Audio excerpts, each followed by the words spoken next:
تاثر ایسا جاتا ہے کہ آپ عمران خان کے بہت بڑے سپورٹر ہیں. یہ بہت خطرناک ٹاپک ہے. یہ تو ایک ایسا ہے کہ آگ لگانے والی بات ہے. ہم نے سب سے پہلے اسٹیٹ کو دیکھنا ہے, ریاست کو دیکھنا. مشتنی ہے اس کے بارے میں. دیکھیں یہ ناجائز عمل ہے. اچھا, اس پہ ڈاکٹر ذاکر نائک نے اس کے حق میں مسٹیک ہوئی ہے, بہت بڑی مسٹیک ہوئی. طلاقیں بھی ہو رہی ہیں, بہت رجحان بڑھ رہا ہے. تو یہ جو قانون بنایا ہے کہ مکمل خواتین کے پاس ڈیورس کا حق آ گیا ہے, یہ 100% شریعت کے اگینسٹ ہے, پوری امت کا اجماع ہے, اس میں کسی کا اختلاف نہیں ہے. یہ عمل خوب خواتین کو سمجھ لینا چاہیے. کہیں اور شادی آپ کریں گی تو خالصتاً زنا ہوگا. کورٹ کو یہ حق نہیں ہے. میں نہیں, ساری دنیا کے علماء یہ فتویٰ دے رہے ہیں, قرآن یہ فتویٰ دے رہے ہیں. یوٹیوب مونیٹائزیشن بھی آن ہے ماشاءاللہ. آپ جس طرح گھومتے ہیں کروڑوں روپے کما رہے ہیں. اس میں یہ ہے کہ کچھ رقم صدقہ کریں, کیونکہ اس میں حرام کا بہرحال ایک آمیزش شامل ہوتی ہے. جتنے بھی یوٹیوبرز ہیں ان کو چاہیے 5 سے 10% ایک اندازے سے وہ رقم صدقہ کریں, تاکہ باقی رقم ان کے لیے حلال ہو جائے. مفتی صاحب گاڑی کون سی پسند کرتے ہیں؟ ریوو ڈالا تو ہم آپ کا دیکھتے ہیں, بس دیکھیں ریوو ڈالا تو مجبوری میں رکھا ہوا ہے گارڈوں کو بٹھانے کے لیے, ورنہ سوٹ بھی کرتا ہے آپ پہ جو ہے نا. گاڑی تو کار اچھی ہوتی ہے. السلام علیکم معزز خواتین و حضرات, میں ہوں نادر علی. اسلام میں حرام ہے لینا سود. صحیح کہا نا مفتی طارق مسعود؟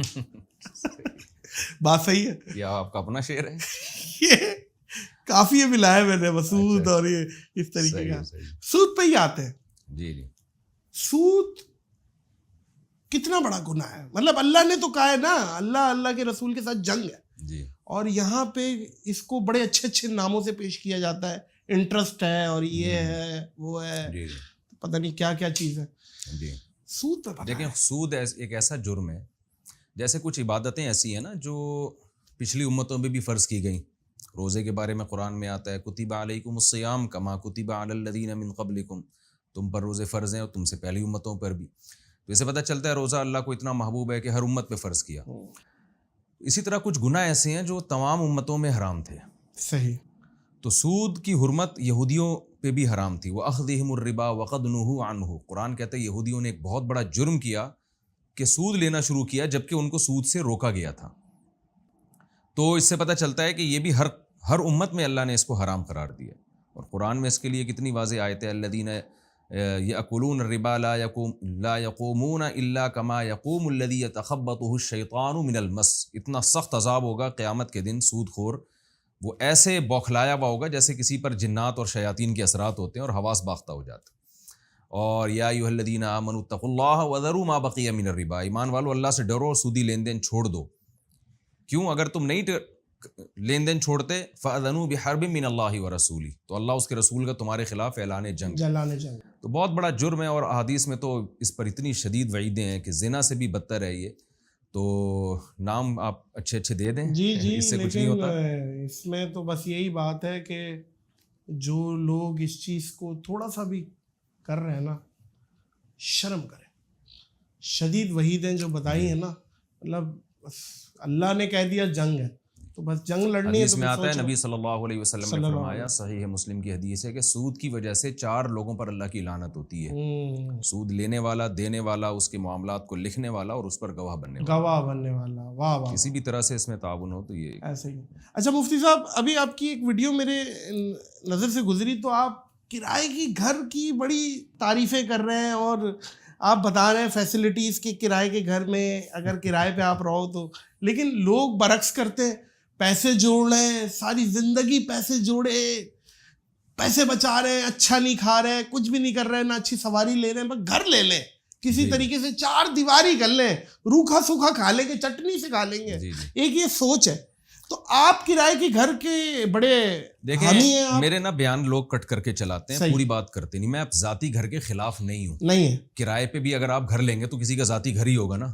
لوگ کسی کا ذاتی گھر ہی نہیں ہوگا تو آپ کرائے پہ کیسے لیں گے؟ ہاں صحیح ہے. مسئلہ یہ ہے, میں نے جب اس پر بیان کیا کہ بھائی ذاتی گھر کوئی آپ کی ضرورت نہیں ہے, کرائے کے گھر میں بھی وہ آپ کو وہی گیس یعنی دھوپ ملتی ہے, روشنی ملتی ہے, ہوا ملتی ہے, یہ جو ایک مناسب گھر کی جو, اور وہ آپ کو سردی گرمی سے بچاتا ہے اور آپ کو ایک تحفظ دیتا ہے. تو جو ذاتی گھر کر رہا ہے وہی کرائے کا گھر کر رہا ہے. اس پہ لوگوں کے کمنٹس آنا شروع ہو گئے کہ کرائے کے گھر میں ہر مہینے کرایہ دینا پڑتا ہے اور ذاتی گھر میں نہیں دینا پڑتا, اور کرائے کتنے مشکل ہیں آج کل مہنگائی کے دور میں. تو جس آدمی کے پاس منتھلی کرایہ دینے کے پیسے نہیں ہیں, اور وہ ٹینشن میں آ رہا ہے, اس ٹینشن سے بچنے کے لیے وہ ذاتی گھر کا سوچ رہا ہے, حالانکہ کرایہ دینا تو آسان. تو میری یہ دعوت ان لوگوں کے لیے ہے جو بہت زیادہ, جن کے پاس پیسہ نہیں ہے. تو میں یہ کہتا ہوں کہ پہلے پیسہ اپنی صحت پہ خرچ کرو. صحت سب سے پہلے سب سے صحت, پہلے وہ کیسے, سب سے پہلے پیسہ خوراک پہ. جی ہاں, کیسے خوراک پہ خرچ کرو. خوراک پہ. آپ جو کنسٹرکشن کا کام کر رہے ہیں, ہاں تو باڈی کی کنسٹرکشن یہ آپ کے گھر کی کنسٹرکشن سے زیادہ اس کی امپورٹنٹ اہمیت ہے. بالکل, اس میں آپ نے کروڑوں روپے کا سریا ڈال دیا اور آپ نے بڑے بڑے پلر کھڑے کر دیے اور آپ کی جو باڈی ہے گھٹنے میں ہی گھٹنے خراب ہو رہے ہیں. تو کیا کرنا ہے ایسے, تھوڑے دنوں میں آپ مر جاؤ گے. تو اس سے بہتر نہیں کرائے پہ رہ لیتے, لیکن تمیز سے رہ لیتے آپ کی عمر لمبی ہوتی. تندرستی ہزار نعمت ہے. صحت پہ پہلا پیسہ خرچ کرنا, صحت پہ پیسہ خرچ کرنا چاہیے. اس کے بعد آپ کو پیسہ خرچ کرنا چاہیے ایجوکیشن پہ خرچ کرنا چاہیے, سواری پہ خرچ, سواری پہ بہت رولتے ہیں لوگ. جی بالکل, مفتی صاحب بہت حدیث میں ٹوٹی گاڑی, حدیث میں سواری کی ترغیب دی گئی ہے. اس میں نبی صلی اللہ علیہ وسلم نے فرمایا اگر کسی چیز میں نحوست ہوتی تو سواری میں ہوتی. تو نحوست کا مطلب یہاں پر یہ کہ سواری اگر آپ کے مطلب کی نہیں ہے, آپ کی زندگی کی برکتیں ختم ہو جاتی ہیں. لوگ آفس پہنچتے ہیں بسوں میں لٹک لٹک کے, ٹوٹی پھوٹی بائکیں, ذاتی گھر ہے لیکن جانے کے لیے کنوینس کا انتظام کیا ہے. تو کیا کام کرے گا وہاں جا کے آفس میں, جب آپ جیب بھی کٹتی ہے بسوں میں اور کیا حالات ہوتے ہیں. تو بدبو اور پتہ نہیں کیا کیا لوگوں آپ ایک سہولت کا انتظام کریں اپنے لیے. تو ان چیزوں کے بعد بھی اگر آپ کے پاس پیسہ بچتا ہے تو آپ ضرور ذاتی گھر خریدیں. کس نے منع کیے, شریعت میں ناجائز تھوڑی ہے. حدیث میں آتا ہے بدترین چیز جس پہ انسان کا پیسہ خرچ ہونا وہ تعمیر ہے. اس کو سب سے لاسٹ میں رکھیں آپ. کیا بات ہے, کیا بات ہے. آج یہ تو لوگ نا ڈپریشن میں جا رہے ہیں اس کی وجہ سے, ذاتی گھر نہیں ہے, ذاتی گھر نہیں ہے. عمریں آپ دیکھو کتنی چھوٹی ہو گئی ہیں انسان کی, اور آپ ذاتی گھر بنا رہے ہو, اس میں سریا ڈال رہے ہیں 100 سال کا, اور آپ کی اپنی ایج 5-10 سال کی رہ گئی ہے. تو کیوں ٹینشن لے رہے ہو بھائی اس چیز کی؟ کیا مسافر خانہ ہے تو آپ اس کو سمجھیں, ہاں اللہ نے بہت پیسہ دیا تو بنا لیں. بلکہ وہ سعید انور صاحب سے ایک واقعہ ہے منسوب, جی, کہ کوئی شخص تصویر وغیرہ ویڈیو سے بڑا چڑھتے ہیں. جی جی جی. تو کوئی تصویر کا کسی نے تقاضا کیا سیلفی کا, تو انہوں نے کہا بیٹا باتھ روم میں کتنی دیر بیٹھتے ہو. جی. تو وہ پریشان ہو گیا بندہ, یار باتھ روم کہاں سے آ گیا. بولا بیٹا دنیا بس یہ باتھ روم کی مانند ہے, رفع حاجت جس کام میں آئے ہو کرو اور نکلو بس. پتلی گلی سے یہ سیلفیوں کے چکروں میں نہ رہو. صحیح. بہت درست بات کی ہے مفتی صاحب. آپ یقین کریں یہ بات یہاں میرے بیٹھ گئی ہے, ڈرل ہو گئی ہے کہ تعمیر پہ جوڑ کے جو ہے نا گھر تعمیر کو سب سے آخر میں زندگی کے مزوں کو خراب کر دینا, اس کے بعد گھر, یہ ٹھیک نہیں ہے. پیسہ اللہ نے دیا ہے, ساری ضرورتیں پوری ہو رہی ہیں, تو ٹھیک ہے چلو یار غریبی میں ذاتی گھر ہو جائے. مفتی صاحب گاڑی کون سی پسند کرتے ہیں؟ ریوو ڈالا تو ہم آپ کا دیکھتے ہیں, گارڈ بس دیکھیں ریوو ڈالا تو مجبوری میں رکھا ہوا ہے گارڈوں کو بٹھانے کے لیے, ورنہ سوٹ بھی کرتا ہے آپ سے جو ہے نا. گاڑی تو کار اچھی ہوتی ہے. اچھا سیڈان کار, پرائیویٹ کار جو ہے وہ ذرا زیادہ کمفرٹیبل ہوتا ہے انسان اس میں. صحیح ہے. ڈھالا کے بھرم ہیں, بہرحال ششکے ہیں, لیکن اچھا یہ ڈھالا میرا نہیں ہے, یہ بینک کا ہے جس سے ہم نے رینٹ پہ لیا ہوا ہے. ٹھیک ہے, تو لوگ نہیں تو انسٹالمنٹ پہ, لیکن ہے تو مالک تو آپ ہیں. مالک فی الحال بینک ہے, ہو آپ جائیں گے, جب قسطیں پوری ہو جائیں گی تو پھر وہ ایک نیا معاہدہ ہوگا بینک سے. تو لوگ یہ بھی اعتراضات کرتے ہیں نا, ڈالے پہ گھوم رہے ہیں, ڈالا بھی تقریباً کوئی 1.5 کروڑ روپے کا ہو گیا ہے. جی جی جی جی. اور سیکورٹی گارڈ اور مفتی جب گارڈ ہے نا, تو لوگ جب بھی کوئی اعتراض کرے نا تو اس سے پھر اس کا متبادل پوچھیں کہ سیکورٹی کی ضرورت ہے یا نہیں ہے کراچی میں. ایک بات, کیا وہ سیکورٹی ہم گدھا گاڑی پہ بٹھا کے گھومیں اپنے ساتھ, یا ہم کار میں بٹھائیں ان کو اندر؟ تو گارڈ تو اوپن ہی ہونے چاہیے, اوپن ہی ہونے چاہیے, یا وہ الگ الگ ہم گاڑی میں جا رہے ہوں یا بائک پہ جا رہے ہوں, وہ 6 بائکیں پیچھے آ رہی ہوں. تو اس کے یعنی لوگ مشورہ دیتے ہیں, بات کرتے ہیں, لیکن اس کے دیکھتے نہیں ہیں کہ اس کے. یہ وہ لوگ ہیں مفتی صاحب جو اپنے دکھوں سے دکھی نہیں ہے, دوسرے کا سکھ دیکھ کے دکھی ہیں. جی جی. جو صرف نیگیٹو جی سوچتے ہیں اور وہ مکھی کا کردار ادا کرتے ہیں جو پورا جسم چھوڑ کر زخم پہ بیٹھتی ہے. آپ کا کام یہ, اگر ایک علماء کرام اس لائف اسٹائل کو انجوائے کر رہے ہیں حق حلال طریقے سے, تو اس میں پرابلم کیا ہے؟ اس میں پرابلم کیا ہے؟ لوگوں کو سمجھ نہیں آتی یہ بات. مولانا طارق جمیل پہ بڑے اعتراضات اٹھتے ہیں, لیگزس پہ گھومتے ہیں تو یہ ہوتا ہے تو وہ ہوتا ہے. اصل میں لوگوں کو اعتراض یہ ہوتا ہے کہ علماء جو ہے نا وہ سادگی کی ترغیب دیتے ہیں. نبی صلی اللہ علیہ وسلم کے جو کی روٹی کھاتے تھے, چٹائی پہ بیٹھتے تھے. یہ نہیں دیکھتے کہ نبی صلی اللہ علیہ وسلم کے دور میں بہت سارے صحابہ کی بڑی لگژری لائف تھی. حضرت عثمان تو بہت مالدار تھے, صحیح. نبی نے تو ان کو منع نہیں کیا کہ آپ نے اتنے گھوڑے اتنے اونٹ کیوں رکھے ہوئے ہیں. تو رسول اللہ صلی اللہ علیہ وسلم نے جو لائف اسٹائل اختیار کیا وہ آپ کا اختیاری تھا, اس میں کچھ حکمتیں تھیں. شریعت کا حکم نہیں ہے وہ, شریعت کا حکم یہ ہے جو نبی نے زبان سے فرمایا, ان اللہ یحب ان یرا اثر نعمتہ علی عبدہ, کہ جب اللہ نے کسی کو مال دیا ہو تو اللہ یہ چاہتے ہیں کہ مال کے اثرات اس پہ نظر آئیں, اس کی لباس, اس کی خوراک, اس کی پوشاک پر. ایک صحابی نبی کی خدمت میں آئے, آپ نے فرمایا کیا تمہارے پاس اللہ نے تمہیں مال نہیں دیا, تم نے کیسے, لباس تھا ان کا, بال پراگندہ تھے, انہوں نے کہا کہ دیا ہے. تو آپ نے فرمایا تو اللہ چاہتے ہیں کہ جب اللہ نے تمہیں مال دیا تو وہ تمہارے لباس اور تمہاری یعنی اثرات اس کے نظر آنے چاہیے. تو نبی صلی اللہ علیہ وسلم کی تعلیم یہی ہے. مفتی صاحب آپ عطر یوز کرتے ہیں؟ جی بالکل کرتا ہوں. آپ کو مسکل محل کے بارے میں شاید علم ہو, یہ پاکستان کا اس ٹائم عطر میں سب سے نمبر 1 برانڈ ہے. صحیح. اور یہ کچھ تحفے آپ کے لیے آئے ہوئے اسپیشلی. ان کی سب سے اچھی بات یہ ہے مفتی صاحب کہ ایک عطر کے بارے میں خاص ایک وہ اسمیل سی لوگ اوائڈ کرتے تھے کہ چبھنے والی اسمیل ہوتی ہے, اور وہ دربار عطر یاد ہوگا کانوں میں پھمبے ومبے لگا کے وہ ناک کے بال جلا دیتے تھے لوگ. تو ایک تو وہ اسٹائل تھا. یہ وہ عطر ہے جو پرفیوم سے زیادہ لاسٹنگ رکھتے ہیں. صحیح. اور اس ٹائم سب سے زیادہ ٹرینڈ مارکیٹ میں چل رہا ہے کہ بھائی عطر لگایا جائے. تو آپ ذرا ایک یوز کریں, ذرا آپ یوز کر کے ایک فیڈ بیک تو دیں. میں ایک آپ کو یہ بھی چیک کراتا ہوں. الکوہولک تو نہیں ہے نا؟ الکوہولک نہیں ہے. مجھے اصل میں الکوہولک خوشبوؤں سے بڑی الرجی ہے. نہیں آپ یوز کریں, آپ بتائیں. اچھا یہ بھی آپ نے اب اس کی تعریف کروا لی ہے, لوگ میرے پاس اس کے ڈبے لانا شروع. نہیں ڈبے آپ یقین کریں یہ میں یوز کرتا ہوں ذاتی طور پہ. ابھی بلکہ سعودیہ گیا تو میں جیب میں ڈال کے لے گیا کسی اونٹ کی دکان پہ. یہ والا بھی چیک کریں. وہ کیسا لگا مفتی صاحب آپ کو؟ صحیح, اچھا ہے. یہ والا ہاتھ پہ لگائیں, یورپ کریں. نہیں یہ ایسی ہے, ڈائریکٹ رب کریں. تو میں چلا گیا جیب میں ڈال کے عطر کی شاپ پہ. اب ان کے پاس بڑے ایکسپینسو 150 ریال 200 ریال سعودیہ میں. جی. تو میں نے ان کو کہا کہ یار یہ والا نکال کے, میں نے کہا یار یہ چیک کریں آپ. انہوں نے کہا یار یہ تو بہت اچھا ہے. میں کہا 30 ریال. اچھا پرائز کم ہے نا اس کی, 30 ریال. پھر اچھا نہیں لگا. نہیں اس نے کہا یار 30 ریال میں ہمیں دے دو یار یہ سارے. تو یہ پھر خیر ہم نے تو ان کو فری میں ہی دے دیا. ہم نے کہا پاکستانی ہے. میں سمجھتا ہوں مفتی صاحب پاکستانی برانڈس کو بھی ہمیں چانس دینا چاہیے. ضروری نہیں ہے کہ باہر کا ایک جو ایک دماغ بنا ہوا ہے لوگوں کا کہ بھائی باہر سے ہی لینا ہے ہم نے.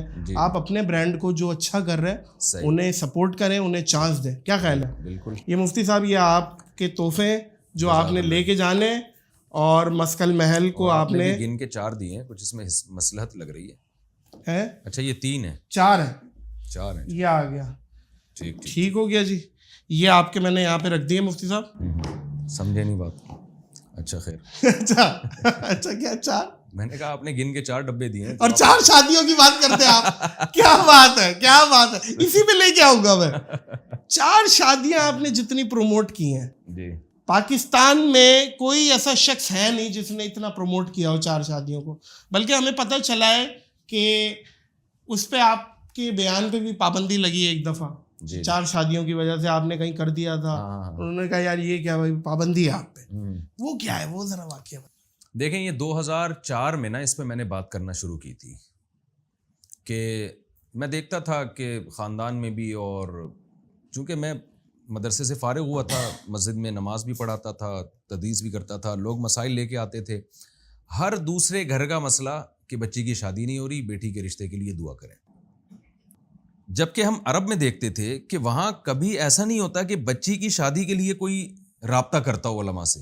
ہمارے ایک استاذ نے بتایا کہ شیخ عبد الفتاح ابو ہدہ بڑے عالم تھے, وہ آئے گلشن اقبال بیان کے لیے, تو کسی نے ان کو پرچی لکھ کے دی کہ جی میری بچی کے رشتے کے لیے دعا کریں. انہوں نے کہا یار یہ بچی کی شادی کی پریشانی کیسی ہے آپ کو, یہ کیسے, بچیوں کی تو شادیوں میں کوئی ٹینشن نہیں ہوتی.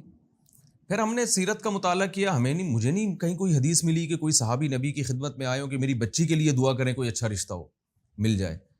تو کون سے اس معاشرے میں اور ہمارے معاشرے میں فرق تھا کہ وہاں بچی کی شادی کوئی مسئلہ ہی نہیں تھا, اور ہمارے ہاں بچی پیدا ہوتے ہی ماں باپ کو فکر ہو جاتی ہے کہ ایک ٹینشن میں آنا شروع ہو جاتے ہیں, رشتوں کی تلاش. اور یہ کنواری لڑکیوں کی بات کر رہا ہوں, طلاق یافتہ بیوہ تو اس سے اور مسئلہ ہے.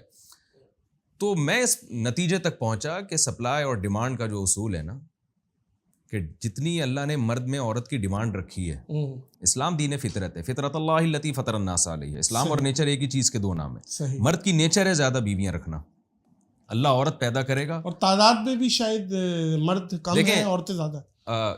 اگر مرد برابر بھی ہے نا تو بھی کوئی فرق نہیں پڑتا. مردوں میں ڈیتھ کا ریشو بہت زیادہ ہے, مردوں میں نا اہلی کا ریشو زیادہ ہے. ہر مرد نکاح کے قابل نہیں ہوتا, ہر عورت نکاح کے قابل. چرسی, ہیروئن چی, شرابی آپ کتنے دیکھیں نا سوسائٹی میں, یہ کنوارے ہی اللہ نے ان کو کنوارا رہنے کے لیے پیدا کیا ہے. مرد مرتا بھی زیادہ ہے, مرتے زیادہ ہیں. وہ تو اٹیک آپ سے ہم نے سنا تھا کوئی قبرستان میں, جی قبرستان میں 100 قبریں ٹاپ دیں تو ایک قبر آئی ہے, کوئی مختارہ بی بی, عمر 90 سال, وجہ موت قتل. جی پھر بھی قتل ہوئی ہے, خود نہیں بھری ہے. آپ یہ دیکھیں, تو یہ تو مرد تو بیچارہ پتہ ہے ڈپریشن, نہیں حادثاتی جو اموات ہیں نا, بائکوں پہ, جنگوں میں ہلاکتیں, جب یہ جنگ عظیم میں یورپ میں جو مردوں کا قحط پڑ گیا تھا, اتنے مرد ہلاک ہوئے تھے, بالکل ہوئے تھے, تو اس وقت وہاں تحریکیں چلی تھیں کہ مردوں کو زیادہ شادیوں کی اجازت دی جائے, اور اسلام کا بھی انہوں نے ریفرنس دیا کہ یورپ کو آنا پڑے گا اسلام کی طرف, لیکن انہوں نے اس کو پروموٹ نہیں کیا. آج ان کی سوسائٹی دیکھیں, فیملی سسٹم ہی تباہ و برباد ہو گیا. تو ہمیں دوسری قوموں سے عبرت حاصل کرنی چاہیے. جو اتنے لڑکیوں کے گھروں میں مسائل ہو رہے ہیں, بھائی اس کا حل یہی ہے کہ مرد زیادہ شادیاں کریں, تو یہ مسائل ختم ہوں گے لڑکیوں کے. اور ورنہ یہ مسائل بڑھتے بڑھتے بڑھتے یہ ہمارا بھی فیملی سسٹم تباہی کی طرف جا رہا ہے. اس لیے میں اتنا اس پہ, اور میں اس میں بہت کانفیڈنٹ ہوں اس میں, اور بہت ہی کانفیڈنٹلی میں یہ بات کرتا ہوں, کانفیڈنس کے ساتھ بات کرتا ہوں کہ مجھے اس پر پورا شرح صدر ہے, اطمینان ہے کہ خواتین کے جو مسائل ہیں ان کا واحد حل یہ ہے کہ مردوں کو زیادہ شادیاں کرنی چاہیے, ان پر ان کے حقوق بھی ادا کریں. تو یہ بہت ضروری ہے سوسائٹی میں. لوگ مجھ سے آگے پوچھتے ہیں کہ مجھے تو ضرورت نہیں ہے دوسری شادی کی. میں کہتا ہوں آپ کو نہیں ہے, قوم کی عورتوں کو ضرورت ہے بھائی, آپ کو ضرورت نہیں, سوسائٹی کو ضرورت ہے. تو اس ضرورت کو سامنے رکھنا چاہیے.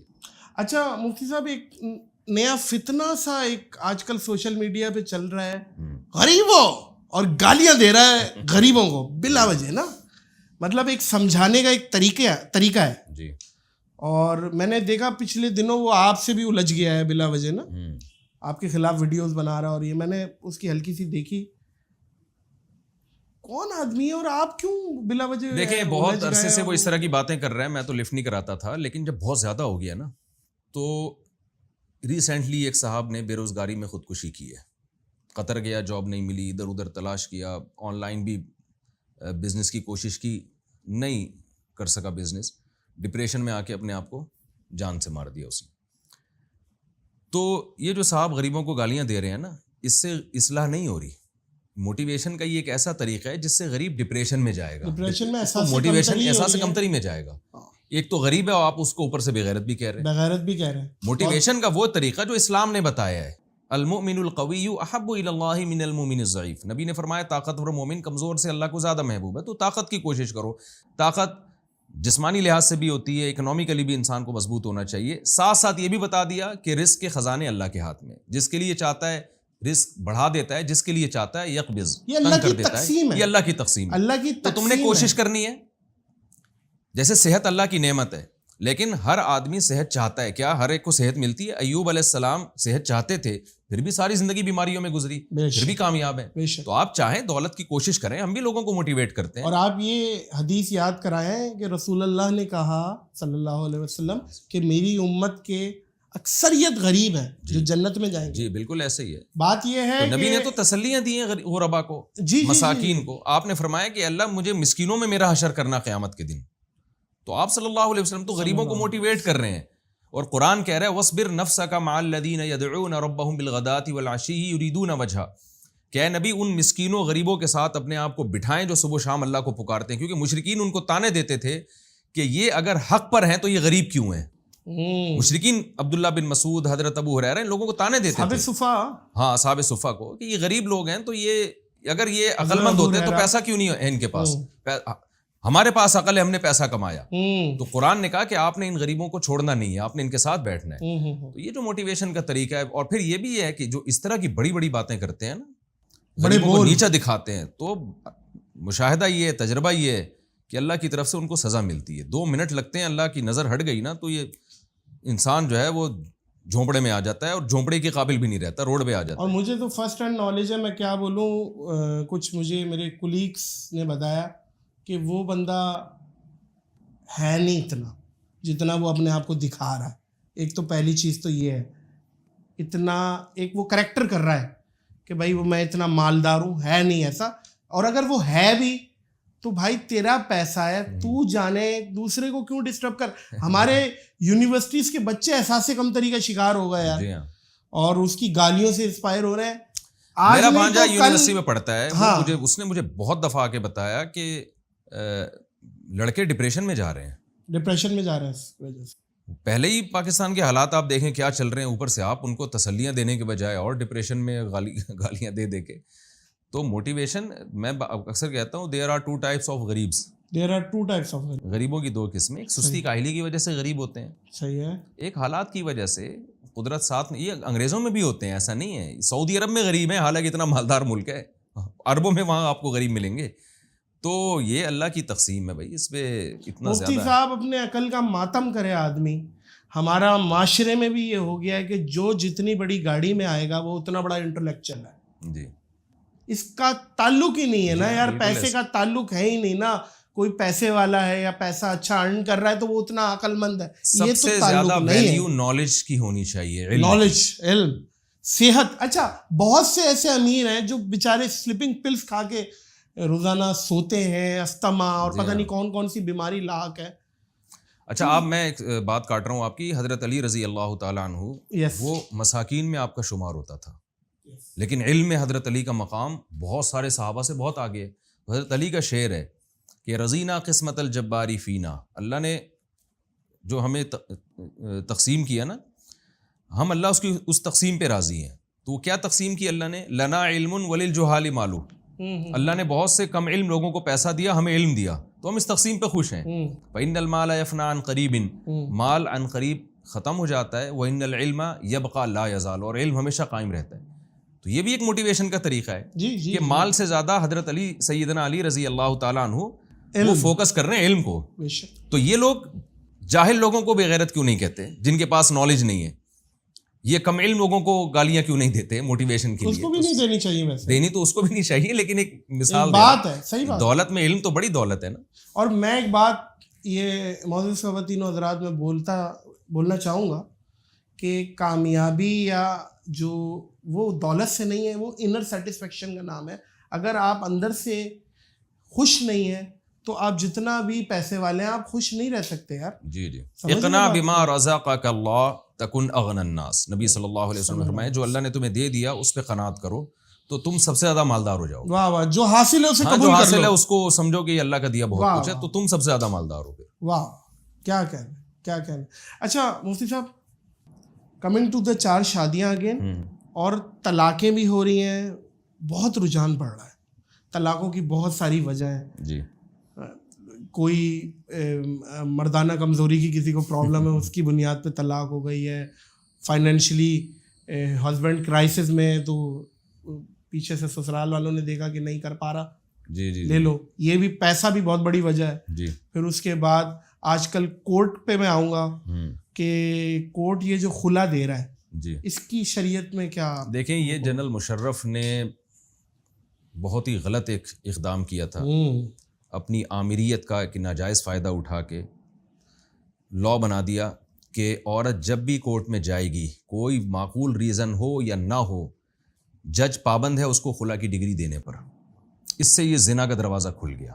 اچھا, کیونکہ اسلام میں طلاق کا اختیار مرد کے پاس ہے. صحیح. اور خلا یہ ایک ایگریمنٹ ہے, اس میں جب تک مرد راضی نہ ہو خلا نہیں ہوتا. صحیح بخاری میں اول خلع فی الاسلام, اسلام میں سب سے پہلے خلا کا واقعہ. صحابیہ نے عرض کیا یا رسول اللہ میں شوہر کے ساتھ نہیں رہ سکتی. آپ نے ان کے شوہر کو بلایا اور بتایا کہ ان کو طلاق دو, کہ معقول ریزن تھی, تو ان کے شوہر نے ڈیورس دیے. تو خلا کا مطلب یہ ہوتا ہے کہ مطالبہ عورت کی طرف سے ہوگا, اس مطالبے پر جب شوہر طلاق دیتا ہے اور اس بیس پہ طلاق دیتا ہے کہ ٹھیک ہے میرا مہر واپس کرو تو میں تمہیں ڈیورس دیتا ہوں, اس عمل کو خلا کہا جاتا ہے. اور یہ کورٹ کے ذریعے اس لیے ہوتا ہے کہ جب عورت خود سے شوہر سے ڈیورس مانگتی ہے, خلا کا مطالبہ کرتی ہے, شوہر اس کو ویلیو نہیں دیتا, اہمیت نہیں دیتا. جب کورٹ کے ذریعے کرے گی تو شوہر اس کے اس اقدام کو ایک اہمیت دے گا. کورٹ میں جائے گا, کورٹ اس کو کہے گی کہ بھئی آپ حقوق کیوں نہیں ادا کر رہے, تو آپ اس کو ڈیورس دیں. تو یہ جو قانون بنایا ہے کہ مکمل خواتین کے پاس ڈیورس کا حق آ گیا ہے, یہ 100% شریعت کے اگینسٹ ہے, پوری امت کا اجماع ہے, اس میں کسی کا اختلاف نہیں ہے. کیا یعنی حنفیہ, شافعیہ, مالکی, حنبلی, اہل حدیث, یہاں تک کہ شیعہ لوگ بھی اس پر متفق ہے. صحیح.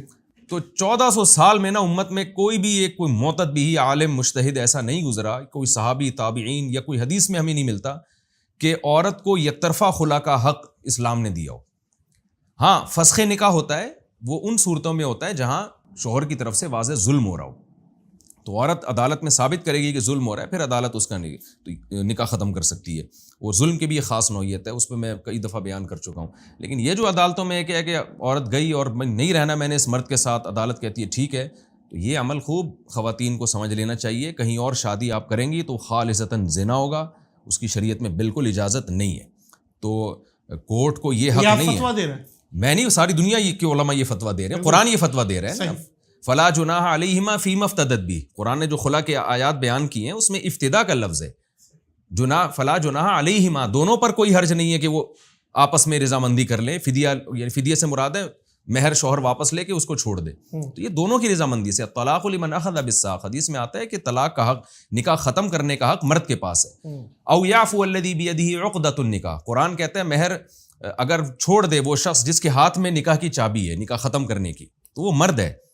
تو جگہ جگہ قرآن, حدیث, اجماع امت سے یہ پتہ چل رہا ہے کہ نکاح عورت کی مرضی کے بغیر نہیں ہوگا, لیکن نکاح ختم میں عورت مستقل نہیں ہے. جو جب تک مرد راضی نہیں ہوگا وہ نہیں ہے. تو یہ جو یک طرفہ خلا ہوتا ہے نا, یہ اس کی شریعت میں یہ غلط ہے, ہمارا فیملی سسٹم تباہ ہو رہا ہے. دیکھیں نا, اگر یہ عقل سے بھی ایک بات سمجھ میں آتی ہے نا, girl friend boy friend system میں اور نکاح میں کیا فرق ہے بنیادی. گرل فرینڈ بوائے فرینڈ میں بھی ایک لیونگ ریلیشن ہوتا ہے, لیکن دونوں میں جب دونوں چاہیں ایک دوسرے کو چھوڑ سکتے ہیں. تو اگر نکاح میں بھی جب بھی دونوں چاہیں ایک دوسرے کو چھوڑ سکیں, تو نکاح میں اور لیونگ ریلیشن میں کوئی فرق بچتا ہی نہیں ہے نا, سوائے ایجاب و قبول کے. تو وہ تو گرل فرینڈ اور بوائے فرینڈ کا بھی ایک طرح سے ایجاب و قبول ہی ہوتا ہے کہ آپس میں وعدے ہوتے ہیں, معاہدے ہوتے ہیں, متفق ہوتا ہے. اور اس کا یہ جو خلا کا سسٹم ہے یہ بنایا گیا ہے یہ لیبل لگا کے کہ خواتین کے فائدے کے لیے ہم کر رہے ہیں, لیکن اس سے بیڑا غرق ہو رہا ہے خواتین کا. وہ کیسے بیڑا غرق ہو رہا ہے, ابھی اس کے سائیڈ ایفیکٹ پورے طور پہ آنا شروع نہیں ہوئے. کل جب یہ خلا کے واقعات زیادہ کثرت سے ہوں گے نا, تو نتیجہ اس کا یہ نکلے گا کہ مرد پھر شادیاں کرنا چھوڑیں گے. جو آج مرد شادی کر کے پوری جائیدادیں بیگم کے نام کر دیتے ہیں, وصیتیں کر رہے ہوتے ہیں اس کے لیے, مرد کو جب پتہ ہے کہ یار یہ کسی بھی وقت مجھے چھوڑ کے جا سکتی ہے, تو مرد پھر اس پہ خرچ نہیں کرے گا. میرے سامنے ایسے کیسز آئے ہیں کہ مرد نے پراپرٹی کروڑوں روپے کی بیگم سے محبت میں اس کے نام کر دی, اگلے دن بیگم نے جا کے خلا لے لیا, اور پراپرٹی بھی گئی, بیگم بھی گئی, بچے بھی گئے. تو یہ ظلم مردوں پہ ہو رہا ہے, اس کے خلاف بھی آواز اٹھانی چاہیے. اور اس کا حقیقت میں ظلم یہ عورت پیک پر ہوگا. مرد پھر عورت کو ایک کھلونا سمجھ کے رکھے گا کہ اپنی ایک ڈیزائرز پوری کرو اور کام نکالو اس سے. وہ جو بیوی بنا کے اس کے جائیدادیں اس کے نام کر دینا, ساری زندگی اس کا خرچہ اٹھانا, اس کے بچوں کی کفالت کرنا, کیونکہ مرد کو اپنائیت کا احساس ہوتا ہے کہ بھئی یہ میری ہے, میں جب تک نہیں چھوڑوں گا یہ جا نہیں سکتی. تو یہ اپنائیت کا احساس مرد کو مجبور کرتا ہے کہ اس کے لیے قربانیاں دے. جب مرد کو یہ احساس ہوگا بھائی کسی بھی دن ذرا سا میٹر اس کا شارٹ ہوا تو یہ چھوڑ کے چلی جائے گی, تو وہ بھی پھر اس سے ایک حد تک ریلیشن رکھے گا. وہ اس کے لیے وہ قربانیاں نہیں دے گا جو ہماری سوسائٹی میں مرد دیتے ہیں قربانی. تو یہ غلط نظام ہے, اس کے خلاف آواز اٹھانی چاہیے. اور پھر اگلا مرحلہ اس سے یہ ہے, میں ایک آپ کو واقعہ سناتا ہوں. کچھ دن پہلے کیس آیا, خاتون نے ایک مرد سے شادی کی, ایک بچہ ہوا, کورٹ سے جا کے خلا لیا, بچے کا خرچہ 18 سال کی عمر تک بنوا لیا, اپنا عدت کا خرچہ بنوا لیا. پھر اگلی شادی کی کسی اور مرد سے, اس سے بچہ ہوا, اس سے کورٹ سے خلا لیا, ادھر بھی 18 سال تک اس بچے کا بھی خرچہ. محترمہ کا بزنس ہے یہ, اور ایسی بہت ساری عورتیں ہیں جو یہ دھندا بنا لیا انہوں نے, فیڈنگ گراؤنڈ بنایا. اور مرد ایسے ڈپریشن میں جا رہے ہیں نا, اس وقت 300 مردوں کو تو میں جانتا ہوں, آپ کہیں میں ان کو بلا لوں, جو اس عذاب میں مبتلا ہیں کہ یار ہم سے بیوی بھی گئی, بچہ بھی گیا. اور کورٹ ظلم کیا کر رہی ہے, سارا خرچہ بچے کا باپ کے ذمہ ڈال رہی ہے, لیکن بچے کی تعلیم ماں کی مرضی کی, تعلیم باپ کی مرضی کی. یہاں تک ہے 10 سال کا بچہ ہو گیا اور ماں نے اس کی تربیت یہ کی ہے کہ میں بڑا ہو کر اپنے باپ کو قتل کروں گا. ماں اس کے دماغ جو بنا رہی ہے نا, وہ یہ بنا رہی ہے کہ تمہارا باپ ایسا تھا اور خرچہ ابھی بھی باپ دے رہا ہے. اس سے بڑا الو کا پٹھا کون ہوگا یار, آپ بتاؤ. تو یہ جو بیچارہ جس کو میں نے پیار سے الو کا پٹھا کہا ہے نا, جو ساری زندگی خرچہ بھی بچے کا اٹھائے گا, جبکہ ماں کے پاس مکمل بچہ رہے گا. مائیں پھر اس بچے کا ذہن باپ کے خلاف کر رہی ہیں, تمہارا باپ ایسا تھا, کیونکہ اپنا الو اس نے بہرحال سیدھا کرنا ہے ماں نے نا, کہ میں نے, بچہ پوچھے گا نا ماں آپ نے کیوں طلاق لی, تو ظاہر ہے وہ پھر ہمارے یہاں طلاق کے بعد تو ایک دوسرے پر جھوٹے الزامات لگتے ہیں ہماری سوسائٹی میں, تو وہ ذہن بچے کا خراب کر رہی ہے, اور بچہ کہہ رہا ہے کہ میں بڑا ہو کر اپنے باپ کو قتل کروں گا. خرچہ پھر بھی کون دے رہا ہے, جس کو میں نے پیار سے ابھی کیا کہا ہے, الو کا پٹھا, وہ خرچہ دے رہا ہے. اور پھر اگر وہ خرچہ نہیں دیتا اس کو جیل ہو جاتی ہے.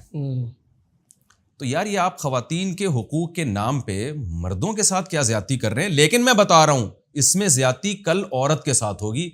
مرد یورپ میں جیسے مردوں نے عورت سے ہاتھ کھینچ لیا ہے نا, ایسے ہی ہماری سوسائٹی میں بھی مرد ہاتھ کھینچ لیں گے کہ یار یہ شادی بیاہ کے بکھیڑوں میں مت پڑو. جب ایسے واقعات آئیں گے نا, وسیم نے شادی کی تھی اس کے ساتھ یہ ہوا, غفار نے شادی کی تھی اس کے ساتھ یہ ہوا, تو آدمی کہے گا یار سیکسول ریلیشن قائم کرو عورت کے ساتھ, ایک جانوروں کی طرح جیسے گدھے گھوڑے ہوتے ہیں, فزیکل ریلیشن تو ہوتا ہے, کوئی نکاح کے بندھن میں نہیں پڑتے, وہ ٹینشنیں نہیں اٹھاتے, تو انسان بھی گدھے گھوڑے بن جائیں گے تھوڑے دنوں میں.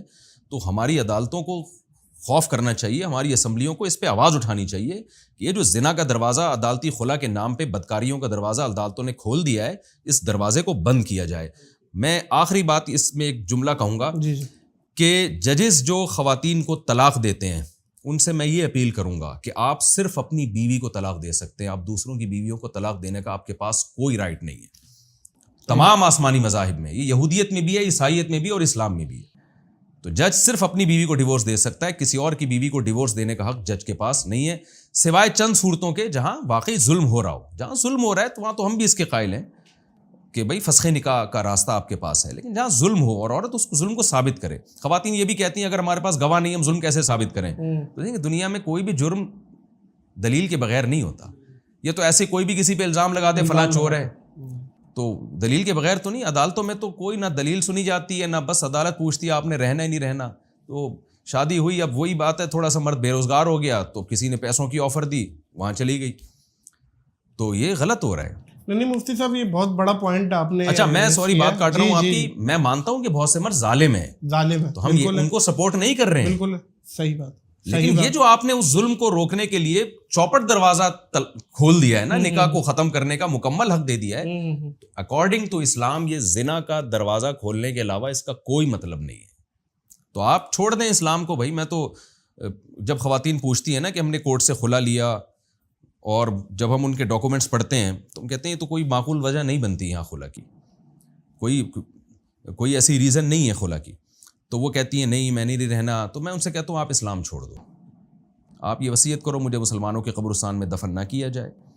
تو اسلام کو اگر آپ فالو کرو گی تو آپ کا یہ عمل زنا ہی کہلائے گا اگر آپ کہیں اور شادی کرتی ہیں. تو اس زنا پہ آپ نکاح کا لیبل مت لگائیں, زنا کو زنا سمجھ کے کریں, اس میں نکاح کا لیبل مت لگائیں. تو کوئی بات نہیں, جہاں دنیا میں اتنے سارے غیر مسلم ہیں, دو چار اور ہو جائیں تو, لیکن اسلام کو چینج کرنے کی کوشش نہ کی جائے. اچھا مفتی صاحب سیکس ایجوکیشن پہ کوئی ہماری شریعت کیا کہتی ہے کہ اپنی اولاد کو سیکس ایجوکیشن دو؟ اور جیسے ایک مسٹربیوشن ہے, مشت زنی کرنا, اور وہ ایک ظاہر ہے 30 سال کی عمر میں 28 سال کی عمر میں شادیاں ہو رہی ہیں اور پھر یہ حرکتیں ہو رہی ہیں. تو اس کو اگر والدین پہلے ہی اپنی اولادوں کو بتائیں اس کے نقصانات اور ساری چیزیں, اور ڈرایا جائے تو شاید اس پہ, لیکن ہمارے والدین تھوڑا سا معیوب سمجھتے ہیں اس پہ. آپ بتائیں کہ سیکس ایجوکیشن ایک مبہم سا لفظ ہے, ٹھیک ہے, اس میں بہت وسیع مفہوم ہے. ایک تو وہ جو ہے یورپ کے ہیں, وہ تو پتہ نہیں کیا کیا بےہودیاں سکھا رہے ہوتے ہیں بچوں کو, جی ہے نا, اسی سے بندہ وہ تو وقت سے پہلے ہی بالغ ہو جاتا ہے بچہ. تو ایک ایجوکیشن کا مطلب یہ ہے کہ بچوں کو بتا دیا جائے کہ بھائی یہ بھی ایک باڈی کی ایک ریکوائرمنٹ ہے, تو اس میں ایک غلط ہے اور ایک صحیح ہے. تو اتنا گائیڈ تو کر دینا چاہیے بچوں کو. تو ماں باپ عام طور پہ کر دیتے ہیں, ورنہ وہ بچہ باہر دوستوں سے اوٹ پٹانگ چیزیں, آپ کو پتہ ہے ہم نے بھی اسکول میں ٹائم گزارا ہے, آپ نے بھی پتہ نہیں کیا کیا باتیں مشہور ہوتی ہیں, بچے پھر بگڑتے ہیں اس سے ایسے ہی. اور اس زمانے میں تو جب ٹین ایجز ہوتے ہیں نا اور نئے نئے بالغ ہوتے ہیں تو اس میں بڑا تجسس بھی ہوتا ہے کہ بھائی پھر وہ لڑکے چسکے لے کے الٹی چیزیں نا کلاس فیلوز کو, اور جو جتنی الٹی پھینکے گا جو کلاس فیلوز ہیں اس کی بات اور غور سے سن رہے ہوتے ہیں, اور کچھ تو ڈپریشن کے مریض بنا دیتے ہیں, کچھ نفسیاتی مریض بنا دیتے ہیں لڑکوں کو. وہ حکیم لوگ کرتے ہیں نا اس طرح کی اٹھ پٹانگ باتیں کہ جی وہ ایک قطرہ جو ہے منی کا وہ خون کے 100 قطروں سے مل کے بنتا ہے, اس طریقے سے. ہم نے یہ بات بچپن میں سن لی ہے, میں نے بھی سنی ہے. تو اب اس میں لڑکے اتنے ڈپریشن میں, جس کو ایک دفعہ نائٹ فال ہو گیا, وہ کہہ رہے یار 100 بوتلیں تو میری نکل گئی خون کی.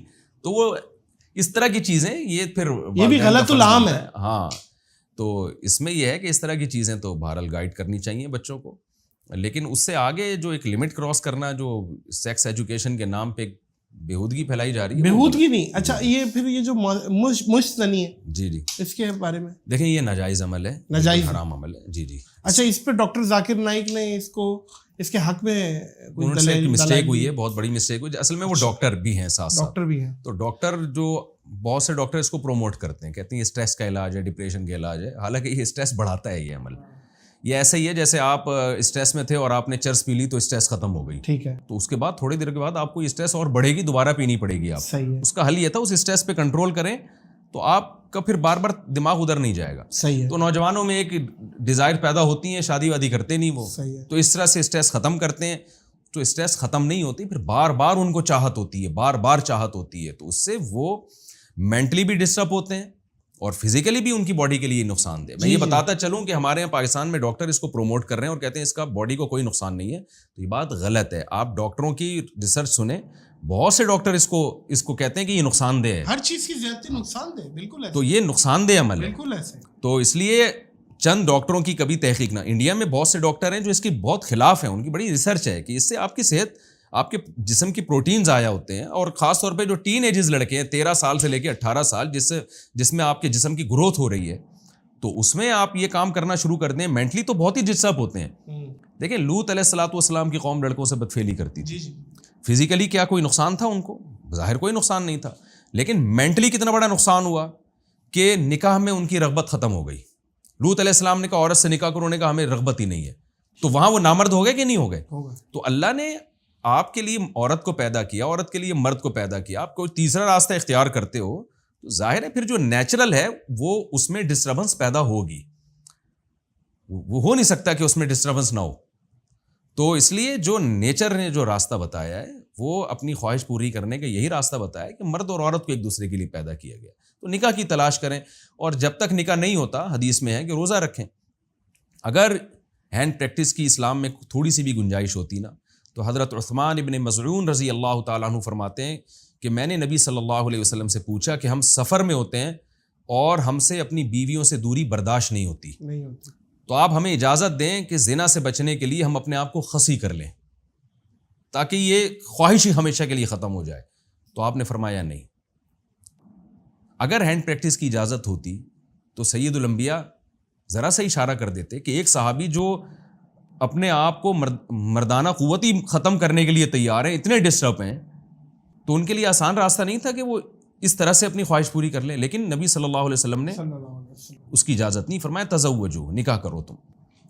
تو اسلام میں نکاح کے علاوہ آپ کے پاس کوئی راستہ نہیں ہے اپنے. اچھا, لیکن مفتی صاحب جو شوہر حضرات اپنی بیگمات سے دور ہیں, سعودیہ میں, دبئی میں یا یورپ میں ملکوں میں 6 مہینے 8 مہینے نہیں ہیں, اور ویڈیو کال کے ذریعے وہ بات کر رہے ہیں جی, اور اگر ویڈیو کال کے ذریعے کچھ اس طریقے کا آن لائن کچھ افیئر ہو جاتا ہے, دبے الفاظوں میں بتا رہا ہوں, تو وہ کس زمرے میں آئے گا؟ دیکھیں اپنی ہی بیوی کے ساتھ. ٹھیک ہے, لیکن وہ بھی غلط ہے, کیونکہ میں نے بتایا کہ ایک اللہ تعالیٰ نے آپ کے لیے, ہاں یہ ضرور ہے کہ غلط کے بھی درجات ہوتے ہیں. ایک نیٹ پہ فحش فلمیں دیکھ کے اپنے آپ کو فارغ کر رہا ہے, تو بالکل ہی اس کے لیے نامحرم ہے, اور ایک زوجہ جو اللہ نے اس کے لیے حلال کی ہے, تو دونوں کے گناہ میں تو بہرحال زمین آسمان کا فرق ہوگا. اس سے تو بہرحال بہتر ہے کہ جو دوسری عورتوں کو دیکھ کے اپنے آپ کو مطمئن کرتے ہیں.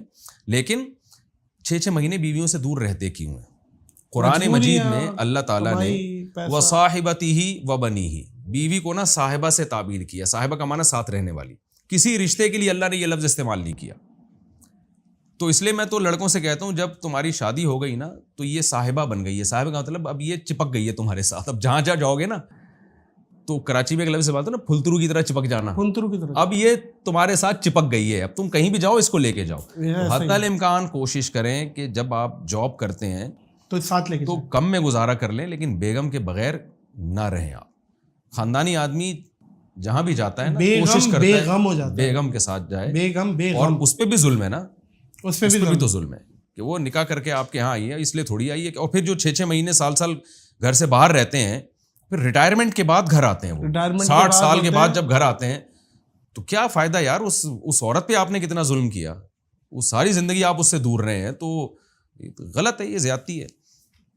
اور شادی کے بعد اکثر مفتی صاحب کچھ شوہر حضرات, مطلب ایک مشاہدہ ہے میرا, دل بھر گیا بیوی کے ساتھ, دل تھوڑا سا ادھر ہو جاؤ یار, تھوڑا سا کروٹ لے لو, ایک وہ ہوتا ہے نا, ان کے بارے میں وہ کیسے دیکھیں معاملات بنے, اور کچھ تو ایک انسان کی نیچر ہے, نیچر ہے, اب وہ نیچر کی وجہ سے نیا دلہا نئی دلہن, وہ ایک محبت کے الگ ہی جذبات ہوتے ہیں, تھوڑے دنوں کے بعد اس میں قرار آ جاتا ہے, قرار آ گیا, تو اس میں نفرت کی حد تک قرار نہیں آنا چاہیے, نفرت کراہت نہیں آنی چاہیے.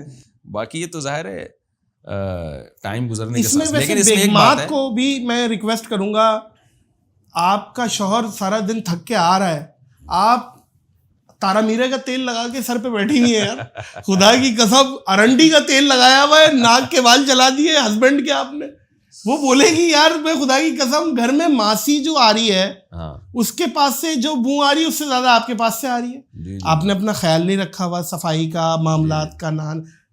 بیوی کو بھی چاہیے 0 میٹر بنے یار, ہسبینڈ آ رہا ہے تھوڑا سا ویلکم کرے. یہ کیا خیال ہے, یہ تو حدیث کا حکم ہے, حکم ہے نا, جی جی بالکل, تو ہونا چاہیے ایسا. آپ کچھ اصل میں آج کل مسئلہ پتہ ہے کیا ہے, خواتین کے ساتھ جہاں تک میں نے آبزرو کیا ہے نا, خواتین چاہتی ہیں مرد ہماری طرف مائل ہو, وہ اس کے لیے اٹریکشن کا ذریعہ بھی بنتی ہیں. مردوں کے دماغ خراب ہو گئے ہیں, ان کو باہر اتنا کچھ دیکھنے کو مل رہا ہے نا کہ ان کو اپنی گھر کی خوبصورت بیوی بھی پسند نہیں آتی. آج جو زیادہ تر کی بات کر رہا ہوں, آپ کے اور جو لوگ سن رہے ہیں نا, جو مرد ان کے علاوہ کی بات کر رہا ہوں میں, جو اس پروگرام کو دیکھ رہے ہیں جی, آج کل جو یہ پہلے زمانے میں زیادہ یہ ہوتا تھا کہ مرد کو یہ شکایت ہوتی تھی کہ میری بیوی میرے لیے سنورتی نہیں ہے, سنورتی نہیں ہے. آج زیادہ تر اس سے الٹا ہونا شروع ہو, زیادہ سنور رہی ہے. ہاں, خواتین چاہتی ہیں کہ مردوں کی محبت ملے, مگر مردوں کے باہر چسکے بہت ہو گئے ہیں, کیونکہ آفس میں کام کر رہے ہیں مرد, وہاں لڑکیاں ان کے ساتھ, یونیورسٹیوں میں پروفیسر پڑھا رہے ہیں, جوان لڑکیاں سامنے بیٹھی ہوئی ہیں, کو ایجوکیشن سسٹم ہے, ہر جگہ خواتین, ہر جگہ بلیٹ کے موبائل میں, اشتہار میں لڑکی آ گئی. تو آج بیوی کو وہ محبت مرد کی طرف سے نہیں مل رہی جو ونس اپون اے ٹائم ملا کرتی تھی. پہلے مردوں کو شکایت ہوتی تھی کہ جی وہ ہمارے لیے یہ بنتی سنورتی نہیں ہے. اب الٹا معاملہ زیادہ تر لوگوں کا الٹا ہو گیا, خواتین ترستی ہیں کہ ہمیں مردوں کی محبت ملے, اور مرد کے پاس باہر اتنے اس کو مزے لگ گئے ہیں کہ وہ اب لفٹ کرانا اس نے چھوڑ دیا. اچھا, پردے کے بھی معاملات تھوڑے سے آؤٹ ہوئے ہیں, اس پہ ایک بہت بڑا طبقہ اگر ہم بات کرتے ہیں نا تو ہمارے اوپر بول پڑتا ہے کہ تم دیکھ کیوں رہے ہو, سب سے پہلے نظر کا پردہ ہے. ٹھیک ہے ساری چیزیں, لیکن سامنے بھی تو عورت کو اللہ نے پابند کیا ہے نا, پابند بھی تو کیا ہے, وہ بھی تو دوپٹہ بھی تو شریعت ہے, امہات المومنین بھی تو مثالیں ہیں نا, ان کو بھی تو دیکھنا ہے, صرف مرد کا پردہ تو نہیں ہے. تو اس پہ میں بات پہلے بھی ہم پہ بھی تھوڑا سا اس پہ بیکلیش آیا تھا, عوام کچھ ایک طبقہ جو اس چیز پہ نا وہ چڑھ دوڑا تھا کہ انہوں نے پردے پہ کیسے بات کی. اچھا, آج کل بائکوں پہ جو عورتیں بیٹھ رہی ہیں وہ کیا طریقہ کار آپ کے حساب سے کیا ہے؟ بھائی میرا خیال یہ ہے کہ جس طرح سے بیٹھتی ہمیشہ سے آ رہی ہیں اسی طرح بیٹھنا چاہیے. اونٹ پہ کس طرح اونٹ والی مثال جو ہے نا, اونٹ پہ تو اس طرح بیٹھ ہی نہیں سکتے, نہیں بیٹھ سکتے نا, اونٹ کو آپ بائکوں پہ کیسے قیاس کر رہے ہیں. میں ایک بات ہے, یہ ضرور ہے کہ جس طرح خواتین بیٹھتی ہیں اس میں دوپٹہ وغیرہ بائکوں کے پہیوں میں پھنسنے کا بڑا اندیشہ ہوتا ہے, بہت ہوتا ہے. سمٹ کے بیٹھے, سمٹ کپڑا کہیں لٹکا بنا ہو, لیکن بیٹھے اسی طرح جس طرح بیٹھتی آ رہی ہیں. اب اس پہ لوگ کہتے ہیں شرعی دلیل کیا ہے. دیکھیں شریعت انگلی پکڑ کے ایک ایک چیز میں آپ کو جزیات نہیں بتاتی. شریعت عورت سے حیا چاہتی ہے. حیا کس طریقے میں زیادہ ہے؟ شریعت چاہتی ہے عورت کے چلنے سے حیا جھلکے. موسیٰ علیہ السلام کا واقعہ قرآن میں اللہ نے بیان کیا نا, جاءت احداہما تمشی علی استحیاء. جب موسیٰ علیہ السلام نے 2 لڑکیوں کو پانی پلایا تو قرآن کہتا ہے دونوں میں سے ایک حیا کے ساتھ چلتی ہوئی آئی اور موسیٰ علیہ السلام سے کہنے لگی ان ابی یدعوک لیجزیک اجر ما سقیت لنا. آپ نے ہماری خدمت کی ہے, میرے والد اس کی اجرت دینا چاہتے ہیں. اب اس کے آنے کو اللہ نے میں کیا بیان کیا, حیا کے ساتھ آئی. حضرت یعقوب والے جی ہاں, جو موسیٰ علیہ السلام کے جو سسر تھے. تو اب اس سے پتہ چلتا ہے اسلام یہ چاہتا ہے عورت میں حیا نظر آئے. تو بائک میں حیا کس طرح زیادہ نظر آتی ہے, مردوں کی طرح بیٹھنے میں یا ایک طرف رخ کر کے بیٹھنے میں؟ یہ چیز ایسی ہے, یہ محسوس کرنے کی چیزیں ہیں. حیا, غیرت, ان کو لفظوں میں ایکسپلین نہیں کیا جا سکتا. اب میں کہوں شرم کی ڈیفینیشن کیا ہے, حیا کی ڈیفینیشن کیا ہے, بھائی حیا محسوس کرنے کی چیز ہے. میں اب پوچھوں کہ بھائی پیاس کی ڈیفینیشن کیا ہے, بھائی پیاس ایک محسوس کرنے کی چیز ہے. تو کچھ چیزیں ایسی ہوتی ہیں جن کو لفظوں میں ایکسپلین نہیں کیا جا سکتا, محسوس ہوتی. بے حیائی ایک, جب آپ کے اندر حیا ہوگی تو کوئی بے حیائی کا کام کرے گا, آپ کو محسوس ہوگا کہ یہ بے حیائی والا کام کر رہا ہے. تو عورت کی حیا کا تقاضا یہ ہے کہ وہ اسی طرح بیٹھے کہ دونوں پاؤں ایک طرف رکھے, جو ہماری خواتین جس طرح ہمیشہ سے بیٹھتی رہی ہیں. اچھا عورت لیکن اس میں خطرہ ہوتا ہے کپڑا, جی اس چیز کا بہرحال خیال کرنا, اس چیز کا بہرحال خیال رکھے. یہ جب ہے جب عورت بیٹھی بھی ہو پیچھے, خود ڈرائیو کر رہی ہو, پھر تھوڑی ایسے بیٹھے گی خود اگر بائک چلا رہی ہے. آج کل تو کر بھی نہیں ہے, آج کل تو کر بھی نہیں ہے. اچھا ایک یہ بھی سوال آج کل بہت اٹھ رہا ہے, اس کا بھی میں چاہتا ہوں ایک دفعہ پھر سے جواب دے دیں. ہر عورت, ہر ماں کے پیروں تلے جنت ہے, وہ کچھ بھی کر رہی ہے. نہیں دیکھیں, بچوں کے لیے یہ بیچارے ساحل ادیم صاحب کو لوگوں نے نشانہ بنا لیا, میں ان کا نام لے رہا ہوں. جی جی ساحل بھائی السلام علیکم. ادیم صاحب پہ طنز کرنا نہیں, اس لیے میں نے ان کا نام بھی نہیں لیا تھا. لیکن ان نے ایک بیان دیا تھا, تو مجھے یہ لگا کہ اس سے یہ ینگ جنریشن ہے, ان کا مقصد اچھا ہی ہوگا, لیکن مجھے ایسا لگا کہ یہ جو ینگ جنریشن ہے نا, کیونکہ آج کل بچے ماں باپ سے بڑی بدتمیزیاں کر رہے ہیں. وہ دور گیا جب ماں باپ کے قدموں میں جنت تلاش کرتے ہیں تو جواب دیتے ہیں آنکھوں میں آنکھیں ڈال کے. تو مجھے لگا کہ ساحل ادیم صاحب کی اس بات کا نا لوگ غلط مطلب لیں گے, تو اس لیے میں نے بات کی. میں نے نام نہیں لیا تھا, لیکن وہ کلپ اتنا مشہور ہو گیا کہ ساری دنیا, پھر لوگوں نے وہ ساحل ادیم صاحب کا کلپ جوڑ کے معاملات کیا ہے. تو بات یہی ہے کہ دیکھیں, جو بھی غیر مسلم ماں باپ بھی ہوں تو اولاد کے لیے تو ان کے قدموں میں بہرحال جنت ہے. قرآن نے کہا ہے نا کہ جو تمہارے غیر مسلم ماں باپ ہیں, وَإِن جَاهَدَاكَ عَلَىٰ أَن تُشْرِكَ بِي مَا لَيْسَ لَكَ بِهِ عِلْمٌ, کہ اتنے غیر مسلم ہیں کہ تمہیں بھی اسلام کے خلاف کفر پہ مجبور کر رہے ہیں, تو ان کی بات نہیں ماننی تم نے, بات اللہ رسول کی مانو گے. لیکن صاحبہما فی الدنیا معروفا, پھر بھی دنیا میں ان کے ساتھ تم نے اچھا سلوک کرنا ہے. یہی مطلب ہے قدموں میں جنت تلاش کرنے کا, کہ دنیا میں کافر ماں باپ بھی ہوں تو آپ کے لیے ان کے قدموں میں بہرحال جنت ہے. وہ پھر اللہ ان سے جو حساب لینا ہوگا لے گا. تو اس سے چونکہ ایک تھوڑا سا غلط میسج جا رہا تھا اس لیے, لیکن اس میں لوگوں نے دونوں کے کلپ جوڑ کے ٹھیک ہے وہ کلیئر ہو گئے. ہاں اچھا مفتی صاحب, کچھ تاثر ایسا جاتا ہے کہ آپ عمران خان کے بہت بڑے سپورٹر ہیں, آپ کے کچھ کلپس کٹتے ہیں اور ان کے حق میں, اور مولانا طارق جمیل کے بھی. دیکھیں میں سیاست کے معاملے میں صحیح بات آپ کو بتاؤں, بالکل نیوٹرل ہوں. نیوٹرل ہے. جو وزیر اعظم بھی کوئی اچھا کام کرے گا تو میں کہہ دیتا ہوں اچھا کام کیا ہے. تو خان صاحب کے آپ فین ہیں, کیا ہے, پسند کرتے ہیں؟ میں, یہ بہت خطرناک ٹاپک ہے. اچھا یہ تو ایک ایسا ہے کہ آگ لگانے والی بات ہے. اس وقت جو ملکی حالات چل رہے ہیں, ہم نے سب سے پہلے اسٹیٹ کو دیکھنا ہے, ریاست کو دیکھنا. واہ. تو جو چیز بھی اسٹیٹ کے مفاد میں ہوگی ہمیں اس کو پروموٹ کرنا چاہیے. باقی عمران خان نے جو اپنے دور حکومت میں اچھے کام کیے اس کو میں نے اچھا کہا, اور آج شہباز شریف اگر کریں گے تو میرا اس پہ بیان موجود ہے کہ ہم اس کو بھی اچھا کہیں گے. صحیح. ہو یہ رہا تھا اس وقت کہ کوئی اچھا کرے نا, جیسے ہماری سیاسی جماعتوں میں ہوتا ہے کہ مخالف پارٹی نے اس کے اچھے کو بھی برا کہنا ہے اور اپنے برے کو بھی اچھا کہنا ہے.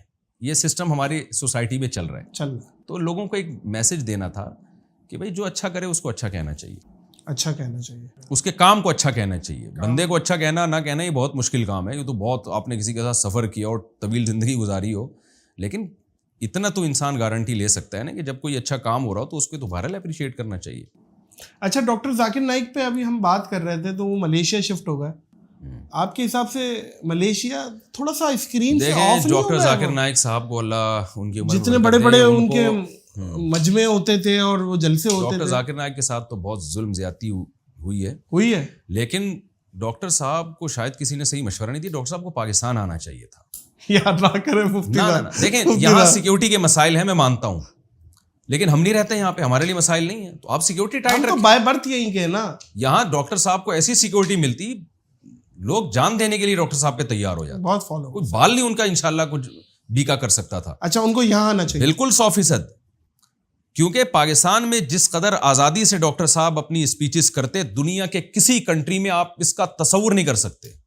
کسی کنٹری میں نہیں آپ تصور, نہ ملیشیا میں, نہ ملیشیا میں تو کس کا ہولڈ ہے زیادہ, تو وہاں تو مہاتیر محمد تھے جب تک, تو ٹھیک ہے. اب تو وہ تو بوڑھے ہو گئے ہیں بیچارے, نئی حکومت پتہ نہیں ان کے فیور میں ہوتی ہے نہیں ہوتی. ترکی آدھا سیکولر ہے آدھا مذہبی ہے. پاکستان ایک واحد ملک ہے, یہاں ان کے فالوورز بہت زیادہ ہیں. اور ڈاکٹر ذاکر نائک سے ہماری 2 میٹنگز ہوئی ہیں, انہوں نے مجھے دونوں دفعہ بتایا کہ جتنی سپورٹنگ مجھے پاکستان سے ہوتی ہے, یہاں کے علماء اور یہاں کی عوام سے, یہاں کے تاجروں سے, اتنی کہیں سے نہیں ہوتی. تو پتہ نہیں کس نے ان کے ذہن میں یہ بات بٹھا دی ہے کہ پاکستان نہ آئے, غلط ملک ہے اور یہ پکڑ کے حوالے کر دیں گے, یوں کر دیں گے. بھائی کوئی حوالے نہیں کرے گا آپ کو. آپ یہاں آئیں, آپ کو یہاں جو پروٹوکول ملے گا, جو عزت ملے گی, آپ تصور نہیں کر سکتے. پاکستان میں جتنی مذہب سے محبت ہے, اتنی دنیا میں عوام میں کسی سے اس پیمانے پر مذہب سے محبت نہیں ہے. تو یہاں آپ کا انتظار ہے, آپ آئیں, آپ کو انشاءاللہ سیکیورٹی بھی ملے گی, ہاں, اور یہاں آپ کے بڑے بڑے پروگرام ہوں گے, کوئی نہیں روک سکتا انشاءاللہ آپ کو یہاں. اچھا مفتی صاحب, کراچی کے حالات دن بہ دن خراب ہوتے جا رہے ہیں. پچھلی پوڈ کاسٹ میں بھی میں نے ذکر کیا تھا, کراچی رہنے کی جگہ ہے یا درد سہنے کی جگہ ہے. آپ نے کہا تھا کراچی دل کرتا ہے چھوڑ دوں, ابھی تک تو نہیں چھوڑا جی آپ نے. تو کراچی کے بارے میں پھر سے دیکھیں, وہ ایک لطیفہ سناتا ہوں نا آپ کو کہ کراچی کیوں نہیں چھوڑا. وہ ایک آدمی کو نا دریا میں کمبل نظر آیا, وہ اصل میں ریچھ تھا, منہ اندر کر کے چل رہا تھا. یہ لالچی آدمی تھا, اس کو شوق ہوا کہ فری پھوکٹ کا کمبل ہے, دریا میں تیر کے نکال کے لاتا ہوں. لوگوں نے منع کیا, یار اتنی تیز موجیں ہیں دریا کی, اور تو فری میں کمبل کے چکر میں جان ہتھیلی پہ رکھ رہا ہے, جان کا رسک لے رہا ہے. لیکن یہ اس کو لالچ تھی. یہ گیا اور جا کے کمبل پکڑا تو وہ ریچھ نکلا, ریچھ نے پکڑ لیا اس کو. اب ریچھ اس کو چھوڑ ہی نہیں رہا. لوگ پیچھے آوازیں مار رہے ہیں, بھائی نکلا کمبل کو چھوڑ دے. لوگوں کو نہیں پتا کہ ریچھ ہے, کہ نہیں نکالا جا رہا تو چھوڑ دے. کہہ رہا ہے میں تو کمبل کو چھوڑوں, کمبل نہیں چھوڑ رہا بھائی مجھے. تو بھائی ہمیں کراچی نہیں چھوڑ رہا, ہم تو چھوڑنا 2-3 دفعہ ارادہ کیا, کیونکہ نہ ہمیں وہ کلچر مل رہا ہے کہیں اور. خاص طور پہ یہ جو اب دیکھیں آپ کی اردو ہماری اردو سیم ہے, یہ اسٹائل نہیں ملتا ہمیں کہیں اردو کا. انسان کو نیچرلی اپنی زبان سے ایک محبت ہوتی ہے. میں دوسری زبانوں کی خدا نخواستہ کوئی توہین نہیں کر رہا, ہر صاحب زبان کو اپنی زبان پہ ایک فخر ہوتا ہے. ہمارے پشتو بولنے والوں کو اپنی پشتو پہ فخر ہے, سندھی بولنے والوں کو سندھی پہ, لیکن انسان کو اپنی ایک مدر لینگویج سے ایک محبت ہوتی ہے. وہ ہمیں جو, میں عجیب بات بتاؤں, انڈیا میں بھی اب وہ اردو نہیں ملتی ہمیں, وہ بھی کافی چینج ہو چکی ہے. ہندی کے الفاظ اور انگلش بھی بہت آ گئی ہے اس میں. تو کراچی میں اردو بڑی ہمیں مزے کی ملتی ہے. پھر یہاں ایک ہمارا خاص ماحول ہے جس میں ہم بڑے ہوئے ہیں سر. کراچی وہ میں ابے تبے والا ماحول مل رہا ہے, ابے تبے والا ماحول. تو بس وہ بھی مل رہی ہے, بالکل صحیح کہا, گند بھی مل رہا ہے, اور بھی میں کچھ چیزیں بتاتا ہوں, کچرا مل رہا ہے, کچرا دھواں بھی مل رہا ہے. آپ بھی ابھی عمرے پہ گئے ہوئے تھے, میں بھی گیا ہوا تھا. سعودی عرب سے آتے ہی آپ دیکھیں بدبو کے جو بھبوکے آنا شروع ہوتے ہیں کراچی میں, وہ بھی مل رہے ہیں. تو اسی وجہ سے تو ہم چھوڑنا چاہتے ہیں, لیکن وہ ریچھ کی طرح ہمیں پکڑ لیتا ہے. تو میں کوئی فضائل نہیں سنا رہا, فضائل کے ساتھ ساتھ رضائل بھی بہت ہیں کراچی میں, اور میرا خیال ہے اب تو رضائل زیادہ ہیں. اور یہ آپ دیکھیں نا, منڈی لگ گئی ہے نا سوراب گوٹ کی, تو ڈکیتیاں وہاں دبا کے ہو رہی ہیں. سارے ڈاکوؤں نے اپنی تشکیلات سوراب گوٹ کی منڈی میں کروا لی ہے. جی, اب ناردرن بائی پاس پہ ہاں, اور گن پوائنٹ پہ 2 منٹ میں بندوں کی جان لیتے ہیں. تو سندھ حکومت سے آپ درخواست کریں, یار اتنے پیارے شہر کو کیوں آپ تباہ و برباد کر رہے ہو, کچھ تو اس پہ آپ نوٹس لینا. تو لوگ چلے گئے ہیں, بہت سارے لوگ کراچی چھوڑ کے چلے گئے. تو میں بھی ارادہ کرتا ہوں, لیکن پھر ہمت ہی نہیں ہوتی. پچھلے انٹرویو میں جب آپ کو میں نے بتایا تھا چھوڑ رہا ہوں, تو بہت سارے لوگوں کی کالز آئیں, کسی نے کہا فیصل آباد آ جائیں, لاہور آ جائیں. لیکن پھر یہی ہے کہ وہ چیخیں نکلنے لگتی ہیں جب کراچی چھوڑنے کی نکلنے لگتے ہیں نا, تو پھر میرے حساب سے اگر آپ کراچی کی ویسے ریپلیسمنٹ تو نہیں ہے کوئی, لیکن دیکھیں دینی ماحول کے لحاظ سے مجھے سب سے اچھا پشاور لگتا ہے. پشاور کا جو اچھا ایریا ہے, صاف ستھرے ایریاز ہیں, دینی ماحول بڑا زبردست ہے وہاں. اچھا, کوئٹہ, پشاور. اچھا, لیکن جو ان کے جگتے مشہور ہیں فیصل آباد, ٹینشن فری لوگ ہیں, جگتے چلتے پھرتے کچھ نہ کچھ بولتے ہیں لازمی. ہاں, جگتے. اور یہ بات میں نے وہاں پہ دیکھا ہے کہ میں گھر والوں کے ساتھ جا رہا تھا اسلام آباد, تو ہم ٹرین سے جا رہے تھے, وہ 2007 کی بات ہوگی. میری 2 فیملیاں میرے ساتھ تھیں. اچھا, تو یہ بھی بڑا, سوری آپ کی بات کاٹ رہا ہوں, 2 فیملیاں, دونوں وائف ساتھ. ہاں, دونوں وائف. اب مثال کے طور پہ روڈی پہ ایک وائف کو کیک دلا دیا آپ نے, جی, دوسری وائف نے دیکھ لیا. جی, اب اس موقع نے دلایا ہی نہیں تاکہ نہ دلائے نہ دیکھے. دونوں روزہ رکھ کے نہیں, روزہ نہیں, کھانا لے کر گئے تھے. اچھا, یار ہوٹل جو کھانا, یہ پرابلم نہیں ہوتی وہاں قورمہ کھل گیا اور وہاں سبزی کھل گئی, وہ قورمہ چل رہا ہے وہاں, یہ اس طریقے نہیں. دیکھیں وہ کھانا تو ایسی چیز نہیں ہے نا کہ انسان اس میں, وہ تو سامنے والے کی مرضی کا کھانا, خاص طور پہ سفر میں. تو بھائی آپ کو کیا چاہیے, تو اس میں تو یہ نہیں کہ وہ اگلا کہ مجھے بریانی چاہیے, نہیں جی ہم تو آپ کو دال چاول کھلائیں گے, تو ایسا تو نہیں ہے. تو اگر کسی نے دال چاول کھائے تو اپنی مرضی سے کھائیں. اچھا, آپ سفر کر, تو میں گیا تو فیصل آباد جب ہماری گاڑی رکی نا ٹرین, تو کیا ہوا کہ اچانک لوگ آنے لگے. تو مجھے یہ تھا کہ ہمارے گھر والے پردہ کرتے ہیں, اس طرح سے لوگ چڑھ جاتے ہیں بغیر ٹکٹ کے بیٹھ جاتے ہیں. تو میں نے اسٹیشن پہ ایک صاحب سے کہا کہ بھائی یہاں نہ آئیں, ہمارے ساتھ بچے ہیں, خواتین ہیں. اس نے کہا تو کراچی سے ہے؟ میں نے کہا جی. کہتے پھر توڑا قصور نہیں ہے, یعنی تیرا قصور نہیں ہے, تو اس طرح کی باتیں ہی کرے گا. ٹھیک ہے, جگت لگا کے نہ چلا گیا. تھوڑی دیر میں پھر ایک بندہ آ گیا. اب وہ بیٹھنے لگا تو میں نے اس کو کہا یار ذرا مستورات ہیں, پردہ کرتی ہیں. اس نے کہا ساڑھی ٹانگیاں ٹوٹیاں نہیں ہیں, ہماری ٹانگیں ٹوٹی بھی نہیں ہیں, ہم کھڑے ہو کے سفر کر لیں گے. تو مجھے لگا یار کوئی سیدھی بات ہی نہیں کرتا نا کوئی آدمی, جب بات کریں گے تھوڑا ٹیڑھی میڑھی نا گھما کے کرتے ہیں. تو خوش مزاج لوگ ہیں میرا خیال ہے, صحتیں اچھی ہیں, تو بس ہر بات کو نا ایک مزاج کے اس میں اور ایک دوسرے کو ٹائم دینا, مہمان نوازی. بلکہ میں مہمان نوازی تو حد درجے کی ہے, اس میں تو میں تھوڑا سا کراچی والے ناراض نہ ہوں مجھے اس بات سے. نہیں دیکھیں, کراچی میں ایک بخل ہے. کراچی میں ایک سخاوت یہ ہے کہ جہاں کوئی چندہ دینے کا مسئلہ ہوگا, مدارس کو یا زلزلہ آیا ہے, سیلاب, اس میں تو کراچی والوں کے سینے کھلے ہیں. مہمان نوازی میں مجھ سمیت میں بھی اس میں داخل ہوں. ٹائم ہی نہیں ہے بھائی, مہمان آگے بیٹھ جائے, مہمان لفٹ نہیں کراتے, چائے کا نہیں پوچھیں گے جاتے ہوئے, جب مہمان اٹھ رہا ہے نا بھی اس لیے کہ تاکہ چلا جائے, ہاں چائے تو پی لیں. ہاں, تو وہ مہمان بولتا ہے کہ آپ کے چائے مہمان خود بناتے ہیں؟ میں تو بنا کے لے کے آ بھائی. بلکہ بعض دفعہ تو کسی کو بھگانا ہوتا ہے, آپ چائے تو نہیں پیئیں گے, وہ کہتے ہیں نہیں چلیں پھر ٹھیک ہے مجھے اجازت. ہاں, تو وہ ایک یہ بھی ہوتا ہے مفتی صاحب, ٹائم کیا ہوا, ٹائم ابے بار بار گھڑی کو دیکھ رہے ہوتے ہیں. یہ ایک بڑی غلط چیز ہے پنجاب میں اور کے پی کے میں. اس بارے میں لوگوں کے دل بڑے کھلے ہوئے ہیں.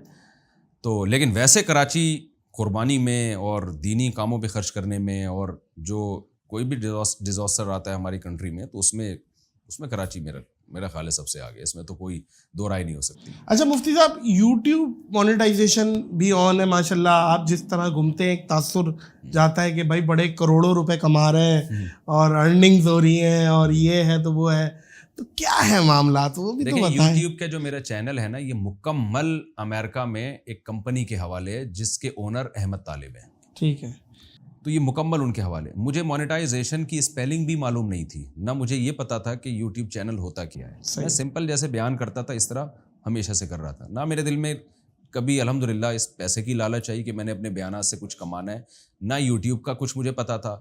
چینل بھی لڑکوں نے کھولا, مونیٹائز بھی انہوں نے کیا, اور مونیٹائزیشن کے لیے پہلے فتویٰ لیا مختلف مدارس سے کہ یہ شرعاً حلال ہے یا نہیں.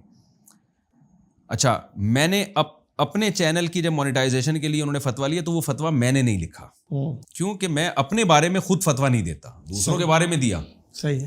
تو ہم نے چینل کی مونیٹائزیشن کے جائز ہونے کا فتویٰ پہلے دوسرے چینلوں کو دے چکے. تو اس پہ بہت بحث ہوئی علماء کے درمیان کہ اس کی ارننگ حلال ہے یا حرام ہے, اس میں کیا فساد ہیں, کیا فائدے ہیں, وغیرہ وغیرہ. وہ پوری بحث مباحثے کے بعد اس کی ارننگ اس کے جواز کا فتویٰ دیا گیا. ٹھیک ہے, لیکن اس میں یہ ہے کہ کچھ رقم صدقہ کرے, کیونکہ اس میں حرام کا بہرحال ایک آمیزش شامل ہوتی ہے, 5%, 10%. تو جتنے بھی یوٹیوبرز ہیں ان کو چاہیے کہ ٹوٹلی وہ حرام نہیں ہوتا, لیکن چونکہ حرام کی آمیزش ہو جاتی ہے اس میں, تو اس لیے ان کے لیے بہتر یہی ہے کہ 5 سے 10% ایک اندازے سے وہ رقم صدقہ کریں وہ, تاکہ باقی رقم ان کے لیے حلال ہو جائے.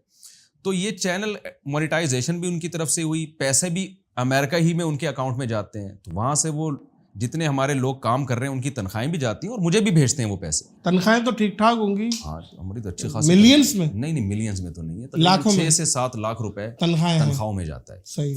تو مجھے بھی بھیجتے ہیں وہ رقم, لیکن نہ مجھے اس کا حساب معلوم ہے, نہ میں نے ان سے کبھی پوچھا کہ آپ نے مجھے اتنے پیسے بھیجے, بنتے کتنے تھے. تو اب ایک چیز حلال ہے, تو اگر ایک مجھے بھیج دیتے ہیں تو اس میں میرا خیال ہے کسی کو اعتراض نہیں ہونا چاہیے. تو اس میں کیا ہے کہ اگر ایک چیز دوسرے کے لیے حلال ہے تو مولوی کے لیے کیوں حلال نہیں ہے, اور اگر حرام ہے تو پھر سب کے لیے حرام ہے, سب کے لیے. تو اس میں اچھا بعض لوگوں کا اس میں یہ دعویٰ ہے کہ ہم نے ویڈیو وہ نہیں چلاتے, ایڈ ہم اس میں دوسرے ایڈ چلاتے ہیں, تصویر والے. تو سوال پیدا ہوتا ہے کہ اگر ایک عورت کی تصویر ویڈیو میں آئے یا بغیر ویڈیو والے جو ایڈ آتے ہیں, تو خرابی تو دونوں میں ہو گئی نا. تو یہ کیسے ہو سکتا ہے کہ وہ جائز ہو اور یہ ناجائز ہو؟ اب مفتی صاحب ایک چیز جائز اور ناجائز کا تعلق اس سے ہے کہ پروموٹ کس چیز کو کر رہے ہیں آپ. میں اس کی ایک مثال دیتا ہوں نا, آپ نے ایک شیمپو بیچا, شیمپو پہ لڑکی کی تصویر ہے, صحیح ہے, یہ بھی تو بے حیائی ہی کو پروموٹ کرنے والی بات ہے. لیکن وہ شیمپو والا کیا کہے گا, بھائی میں شیمپو بیچ رہا ہوں, اس میں ایک ضمناً ایک چیز آ رہی ہے.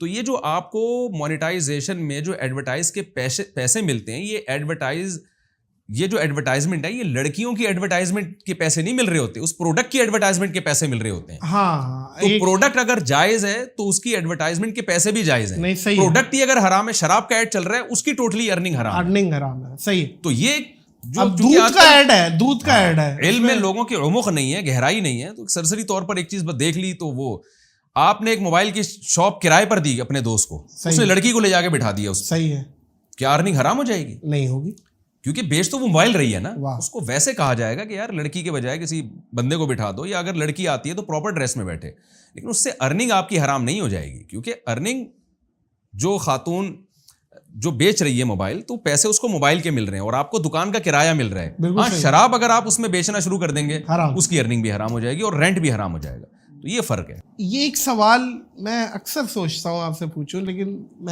مجھے نہیں یاد کہ پچھلی پوڈ کاسٹوں میں پوچھا ہو. آپ یہ جو دینی ماحول میں آئے, سب سے پہلے وہ دن کون سا تھا جب آپ نے یہ فیصلہ کیا کہ میں نے دین کے لیے کام کرنا ہے؟ جی. اور کیا یہ گھر میں شروع سے یہ ماحول تھا یا آپ آئے ہیں اس کے بعد بنائے, وہ بتائیے. دیکھیں, میرے والد صاحب تبلیغی جماعت کے امیر تھے ہمارے محلے کے, اور شیخ الحدیث مولانا زکریا رحمۃ اللہ علیہ ان سے ان کا تعلق تھا, مولانا حسین مدنی رحمۃ اللہ سے تعلق تھا. تو والد صاحب پاکستان نیوی میں تھے, حافظ قرآن تھے, تہجد گزار تھے. میری والدہ بھی الحمدللہ تہجد گزار تھیں. تو گھر کا ماحول ہمارا دینی تھا. تو لیکن یہ ہے کہ ہم کراچی کے اسکولوں کے پڑھے ہوئے, وہی جو کراچی کے لونڈے لپاڑے ہوتے ہیں, زندگیاں سب کی ایسے ہی گزرتی ہیں. ماحول میں نہیں تھے, ماحول میں نہیں تھا. والد صاحب نے نماز کی تو سختی کی ہمارے اوپر, اور بڑوں سے بدتمیزی نہیں کرنے دیتے تھے. یہ ہمارے گھر میں خاندان میں اس کا بہت تھا کہ کسی بڑے کے ساتھ بدتمیزی نہ کریں, تمیز ہونی چاہیے. تو اس کا فائدہ ہمیں یہ ہوا کہ جو اسکولوں میں غیر اخلاقی حرکتیں ہوتی ہیں نا, اس سے اللہ نے ہمیں بچایا. ہمیں ڈر ہی ہوتا تھا گھر میں شکایت نہ پہنچ جائے, گھر میں شکایت نہ ہو, کوئی ایسی ہم نے غیر اخلاقی حرکت کی اور گھر میں کمپلین ہو گئی تو ہماری خاندان میں عزت ختم ہو جائے گی. اس چیز نے مجھے الحمدللہ بہت ساری بڑی برائیوں سے روک لیا کہ خاندان کا ایک پیچھے خوف تھا. باقی میں جو دین کی طرف آیا اور عالم بننے کی طرف آیا, اس میں تبلیغ جماعت کا بڑا کردار ہے. ہمارے ایک استاذ سیروزے کی جماعت میں آئے, جو بعد میں استاذ بنے میرے, انہوں نے بیان بڑا اچھا کیا, میں بڑا متاثر ہوا. پھر میری ان سے دوستی ہو گئی. پٹھان استاذ تھے وہ, اور بڑے کڑک بیان کرتے تھے, جیسے ایک پٹھانوں کا مزاج ہوتا ہے, ایسا کڑک بیان کیا, رلا دیا سب کو, اور بڑا ڈانٹا, غیرت ویرت دلائی. تو میری ان سے گپ شپ ہو گئی. انہوں نے مجھے کہا کہ یار, ان کا خیال تھا, انہوں نے مجھ سے سوالات کیے, تو ان کا ایک تجزیہ تھا میرے بارے میں کہ یہ ایکسٹرا آرڈینری کچھ ذہین بچہ ہے. تو میرے والد صاحب سے انہوں نے کہا کہ اس کو آپ مدرسے میں عالم بنائیں, تو امید ہے اللہ اس سے دین کا کام لے گا. ان کی ایک رائے تھی, ہم تو نالائق ہیں, لیکن ان کی ایک تجزیہ تھا. تو انہوں نے کہا بھائی آپ ادھر آؤ. ہمیں شوق تھا نوٹ چھاپنے کا, صحیح ہے نا, اور پیسے کمانے کا, دنیا میں ٹریولنگ کا. میرے والد صاحب نیوی میں تھے, میرا شوق تھا کہ نیوی میں جاؤں گا. میرے والد صاحب چائنا آسٹریلیا کے علاوہ پوری دنیا گئے تھے, تو مجھے بھی تھا. میں نے کہا میں ملا بن گیا تو ملا کی دوڑ تو مسجد تک. آسٹریلیا تو آپ جا چکے ہیں, میں تو دنیا اتنا گھوم چکا. میں تو وہ دن سوچتا ہوں کہ میں نے تو یہ سوچ کے قربانی دی تھی کہ اب دنیا نہیں جا سکتے ہم, اور اب تو دنیا گھوم رہے ہیں ہم, تو تصور بھی نہیں تھا. اور میں تو بار بار یہ بات دہراتا ہوں کہ میں جب مدرسے میں آیا نا, تو مجھے سب سے زیادہ تانا یہ دیا گیا کہ تمہیں رشتہ کون دے گا. میں نے مذاق میں کہہ دیا میں 4 شادیوں میں, جل کے بولا تھا میں نے. مجھے طنز کیا ہمارے ریلیٹیو نے کہ بھئی تم ملا بن رہے ہو, ملا کو تو کوئی اپنی بیٹی نہیں دیتا. مجھے غصہ اتنا آیا, مجھ پہ بار بار لوگ طنز کر رہے تھے, طنز میں بول دیا میں 4 کروں گا. تو وہ شاید اللہ نے سن لی ہوگی, قبولیت کی گھڑی, قبولیت کی گھڑی ہو گئی اور پکڑ لیا آپ کو. تو وہ جو ہے تو اب ٹریولنگ بھی ہو رہی ہے. وہ دن سوچتا ہوں کہ یار ہم تو آئے تھے, لوگ کہتے ہیں مولوی لوگ مزے کر رہے ہیں, تو بھائی آپ بھی بچوں کو مولوی بنا دو. جب ہم آئے تھے تو ہمارے سامنے تو کچھ بھی نہیں تھا, دنیا ایک اندھیری تھی. ہم نے اللہ کی خاطر ایک قربانی کے جذبے سے ہی آئے تھے, اور پڑھائی کے جذبے سے آئے تھے کہ ٹوٹی پھوٹی کچھ دین کی خدمت کر لیں گے. تو اب وہ خدمت اللہ کے ہاں قبول ہے یا نہیں, یہ تو آخرت میں ہی پتہ چلے گا. اچھا, بیگمات کو کیسے مینیج کرتے ہیں جب آپ ٹریولنگ پہ جاتے ہیں ملک در ملک؟ دیکھیں نمبر لگتے ہیں. نمبر لگتے ہیں؟ جی جی, یہ بھی عین سنت پر عمل کر رہے ہیں. یہ نمبر لگتے ہیں. ویسے تو قرآن اندازی ہونی چاہیے, لیکن ہم پھر بھی نمبر لگاتے ہیں کہ بھائی اب اس کا نمبر ہے تو اب اس کا نمبر ہے. اب ان کا قرآن اندازی میں ایک ہی بندے کا 3 دفعہ نکلا ہے تو پھر تو سامنے آ رہا تھوڑا سا. نہیں, وہ قرآن اندازی میں پھر جب ایک کا نمبر جب آ گیا تو ان کا دوبارہ نمبر تھوڑی آتا ہے, ان کی پرچی ہٹتی ہے. پرچی ہٹتی ہے. اچھا اچھا اچھا اچھا. لیکن میں باریاں لگا کے لے جاتا ہوں کہ فرسٹ کو ہر جگہ میں فرسٹ کو سب سے پہلے لے کے جاتا ہوں. ٹھیک ہے نا. ابھی میں نے عمرہ کرایا تو فرسٹ کو عمرہ کرایا ہے, تو پھر سیکنڈ کا نمبر ہوگا, پھر تھرڈ کا نمبر ہوگا. اچھا, علماء کرام میں آپ کس کو پسند کرتے ہیں دوسرے مسالک سے؟ دوسرے مسالک سے جی سب بتا دیں, چلے اپنا بھی اہل دیوبند بھی بتا دیں. علماء کرام میں مختلف لحاظ سے اللہ نے مختلف صلاحیتیں دی. فیوریٹ کون ہے؟ علمی لحاظ سے تو حضرت مفتی تقی عثمانی صاحب کے ہم پلہ میرا خیال ہے بر صغیر میں کوئی نہیں ہے, بلکہ دنیا میں چند لوگ ہی ہوں گے ان جیسے. بلکہ میں یہاں پہ ایک بات کرتا چلوں کہ میں بابر اعظم اور ہمارے ساتھ ایک دو ساتھی اور تھے, تو ہمارا اتفاق ہوا کہ ہماری ملاقات ہوئی مسجد نبوی کے امام سے. تو جب ہم بیٹھے تو سلام دعا کے بعد دوسرا جو سوال ان کی طرف سے آیا, انہوں نے کہا مفتی تقی عثمانی کیسے؟ جی, کس کی طرف سے؟ امام مسجد کے, جو مسجد نبوی کے امام ہیں. اچھا ماشاء اللہ. انہوں نے مفتی تقی عثمانی کا پوچھا تو میں ایک منٹ کے لیے عرب علماء بہت عزت دیتے ہیں. میں نے کہا آپ جانتے ہیں یہ؟ وہ بولا ان کا تو بڑا قد ہے. اصل میں عالم کو عالم پہچانتا ہے, عوام نہیں پہچانتی. ان کے علم کا جو لیول ہے نا وہ علماء ہی جانتے ہیں, وہ عوام کے بس کی بات نہیں ہے ان کو سمجھنا. تو علمی لحاظ سے میں ان سے متاثر ہوں. دینی خدمت جو واعظ و نصیحت, اس میں حضرت مولانا طارق جمیل صاحب سے جو اللہ نے کام لیا, دیکھیں ان سے علمی اختلافات ہو سکتے ہیں, واہ واہ بے شک, سیاسی اختلافات ہو سکتے ہیں, لیکن علمی لحاظ سے بڑا جانتا, بہت ریفرنسز, اور اس میں پڑھا لکھا طبقہ بہت اٹریکٹ ہوتا ہے. ظاہر ہے. تو یہ چند بڑی شخصیات ہیں, ہمیں ان سب نہیں بالکل بالکل بالکل. مفتی صاحب سر مزے کو مزہ آ گیا آپ کے ساتھ نشست لگتی ہے. معزز خواتین و حضرات, مفتی صاحب بیٹھے تو مفتی صاحب نے بولا یار 2 پوڈ کاسٹ کر لی 1.5 گھنٹے کی, اب کیا کرو گے یار؟ میں نے کہا آپ بیٹھے تو میں بتاؤں, یہ مجھے بلا رہے ہیں 1 مہینے سے. میں نے کہا بھائی آپ کے پاس اب سوالات ختم نہیں ہو گئے کیا؟ آپ اتنے 2 پوڈ کاسٹ ہو گئی ہیں 1.5 گھنٹے کی, تو میں آیا ہوں تو پتا چلا یہ تو پورا ایک پلندہ کھلا ہوا ہے ان کے پاس. نہیں پرے لے کے بیٹھے ہوئے ہیں, پرے لے کے, اور پھر اس کے بعد آپ یقین کریں دماغ میں جتنے پرے چل رہے ہیں, میں یہ اپنے کیمرہ مین اور وہ لوگ یوں کر رہا ہے تو میں پوڈ کاسٹ ختم کر رہا ہوں. ادروائز پوڈ کاسٹ ختم ہونے کا ٹائم نہیں ہے. کرنٹ ان کے اندر بھی زیادہ سیل ڈلے ہوئے, یہ میں بتا رہا ہوں. ہمارے اندر بھی بیٹری والی چارجنگ والی سیل ڈلے ہوئے, ہم چارج ہیں. نہیں, میں حقیقت بتاؤں آپ کو, منہ پہ تعریف مقصد نہیں ہے. پوڈ کاسٹ میں میں بھی بہت تھکتا ہوں, لیکن میں آپ کے پروگرام میں تھکتا نہیں ہوں. ایسا بالکل ایک فرینکلی ہماری گپ شپ ہو رہی ہوتی ہے. اور اچھا میں لوگوں کو بتاتا چلوں, آج جیسے ہی میں آیا نادر بھائی میں 2 میں نے تبدیلیاں دیکھی. ایک ماشاءاللہ انہوں نے داڑھی رکھ لی ہے اور ایک تھوڑا سا فٹ ہو گئے. وہ ہمارے ایک دوست نے بڑی اچھی بات کی, عالم ہے, وہ عالم ہے, کہنے لگے کہ لوگ اس پہ تو کرتے ہیں کہ داڑھی کا سائز سنت کے مطابق کتنا ہونا چاہیے, تو یہ بھی تو ہے پیٹ کا بھی سنت کے مطابق ایک سائز ہونا چاہیے. تو ایک تو قدرت کی طرف سے بعض لوگوں کا پیٹ بڑھا ہوا ہوتا ہے, وہ تو قدرت کی طرف سے, بعض صحابہ بھی جسم میں بھاری تھے, لیکن ایک ہوتا ہے بد پرہیزی کی وجہ سے. بد پرہیزی. تو ماشاءاللہ نادر بھائی اب جم بھی جانے لگے ہیں, اور تھوڑے سے جو آڑے ترشے ہو رہے تھے اب تھوڑا سا مینیج ہونا شروع ہوئے. تو داڑھی کا سائز بھی سنت کے مطابق ہونے والا ہے انشاءاللہ, اور امید ہے پیٹ کا سائز بھی. یہ بڑی اچھی بات ہے. اللہ آپ کو اس پہ استقامت دے, اللہ استقامت دے, اور اللہ راضی ہو جائے. اللہ کے رسول کے لیے یہ کر رہے ہیں ماشاءاللہ, بس اللہ کا رسول راضی ہو جائے. بہت شکریہ مفتی صاحب, اللہ آپ کو سرخاب کے پر لگائے. اللہ آپ کو مزید, میں کچھ شخصیات ایسی ہیں جن کے لیے میں نے یہ کہا ہے ابھی اللہ نے آپ کو کم دی عزت, آپ کو اور ملنی ہے. آپ ان میں دعا کریں جو بھی ٹوٹی پھوٹی عزت ملی ہے اللہ تعالیٰ اس کو قبول کرے, اور آخرت, اصل تو آخرت ہے نا. دنیا میں تو فرعون کو بھی بڑی عزت مل گئی تھی, قارون کو بھی مل گئی تھی, اصل آخرت ہے. ان کو شہرت ملی تھی, عزت, جذبہ پیدا. سر شہرت اور عزت میں فرق ہے. ان کو شہرت ملی تھی, آپ سے لوگ آپ کو عزت دیتے ہیں, آپ کے لیے احتراماً کھڑے ہو جاتے ہیں, آپ سے دینی مسائل پوچھتے ہیں, شرعی مسائل پوچھتے ہیں. آپ یہ دیکھیں نا یار, بس اگر یہ جب چیزیں اللہ کی نظر میں مقبول ہیں تو پھر تو ہیں, اب یہ آخرت نہیں پتہ چلے گا. کیا کہنے. معزز خواتین و حضرات, اپنے اطراف میں ان لوگوں کا خیال رکھیں جو آپ سے, جو سفید پوش ہیں, جو آپ سے تقاضا نہیں کر رہے, بول نہیں رہے. ان کی آنکھوں میں ان کی پریشانیوں کو پڑھیں, ان کی پریشانیاں اگر آپ استطاعت رکھتے ہیں تو دور کرنے کی کوشش کریں.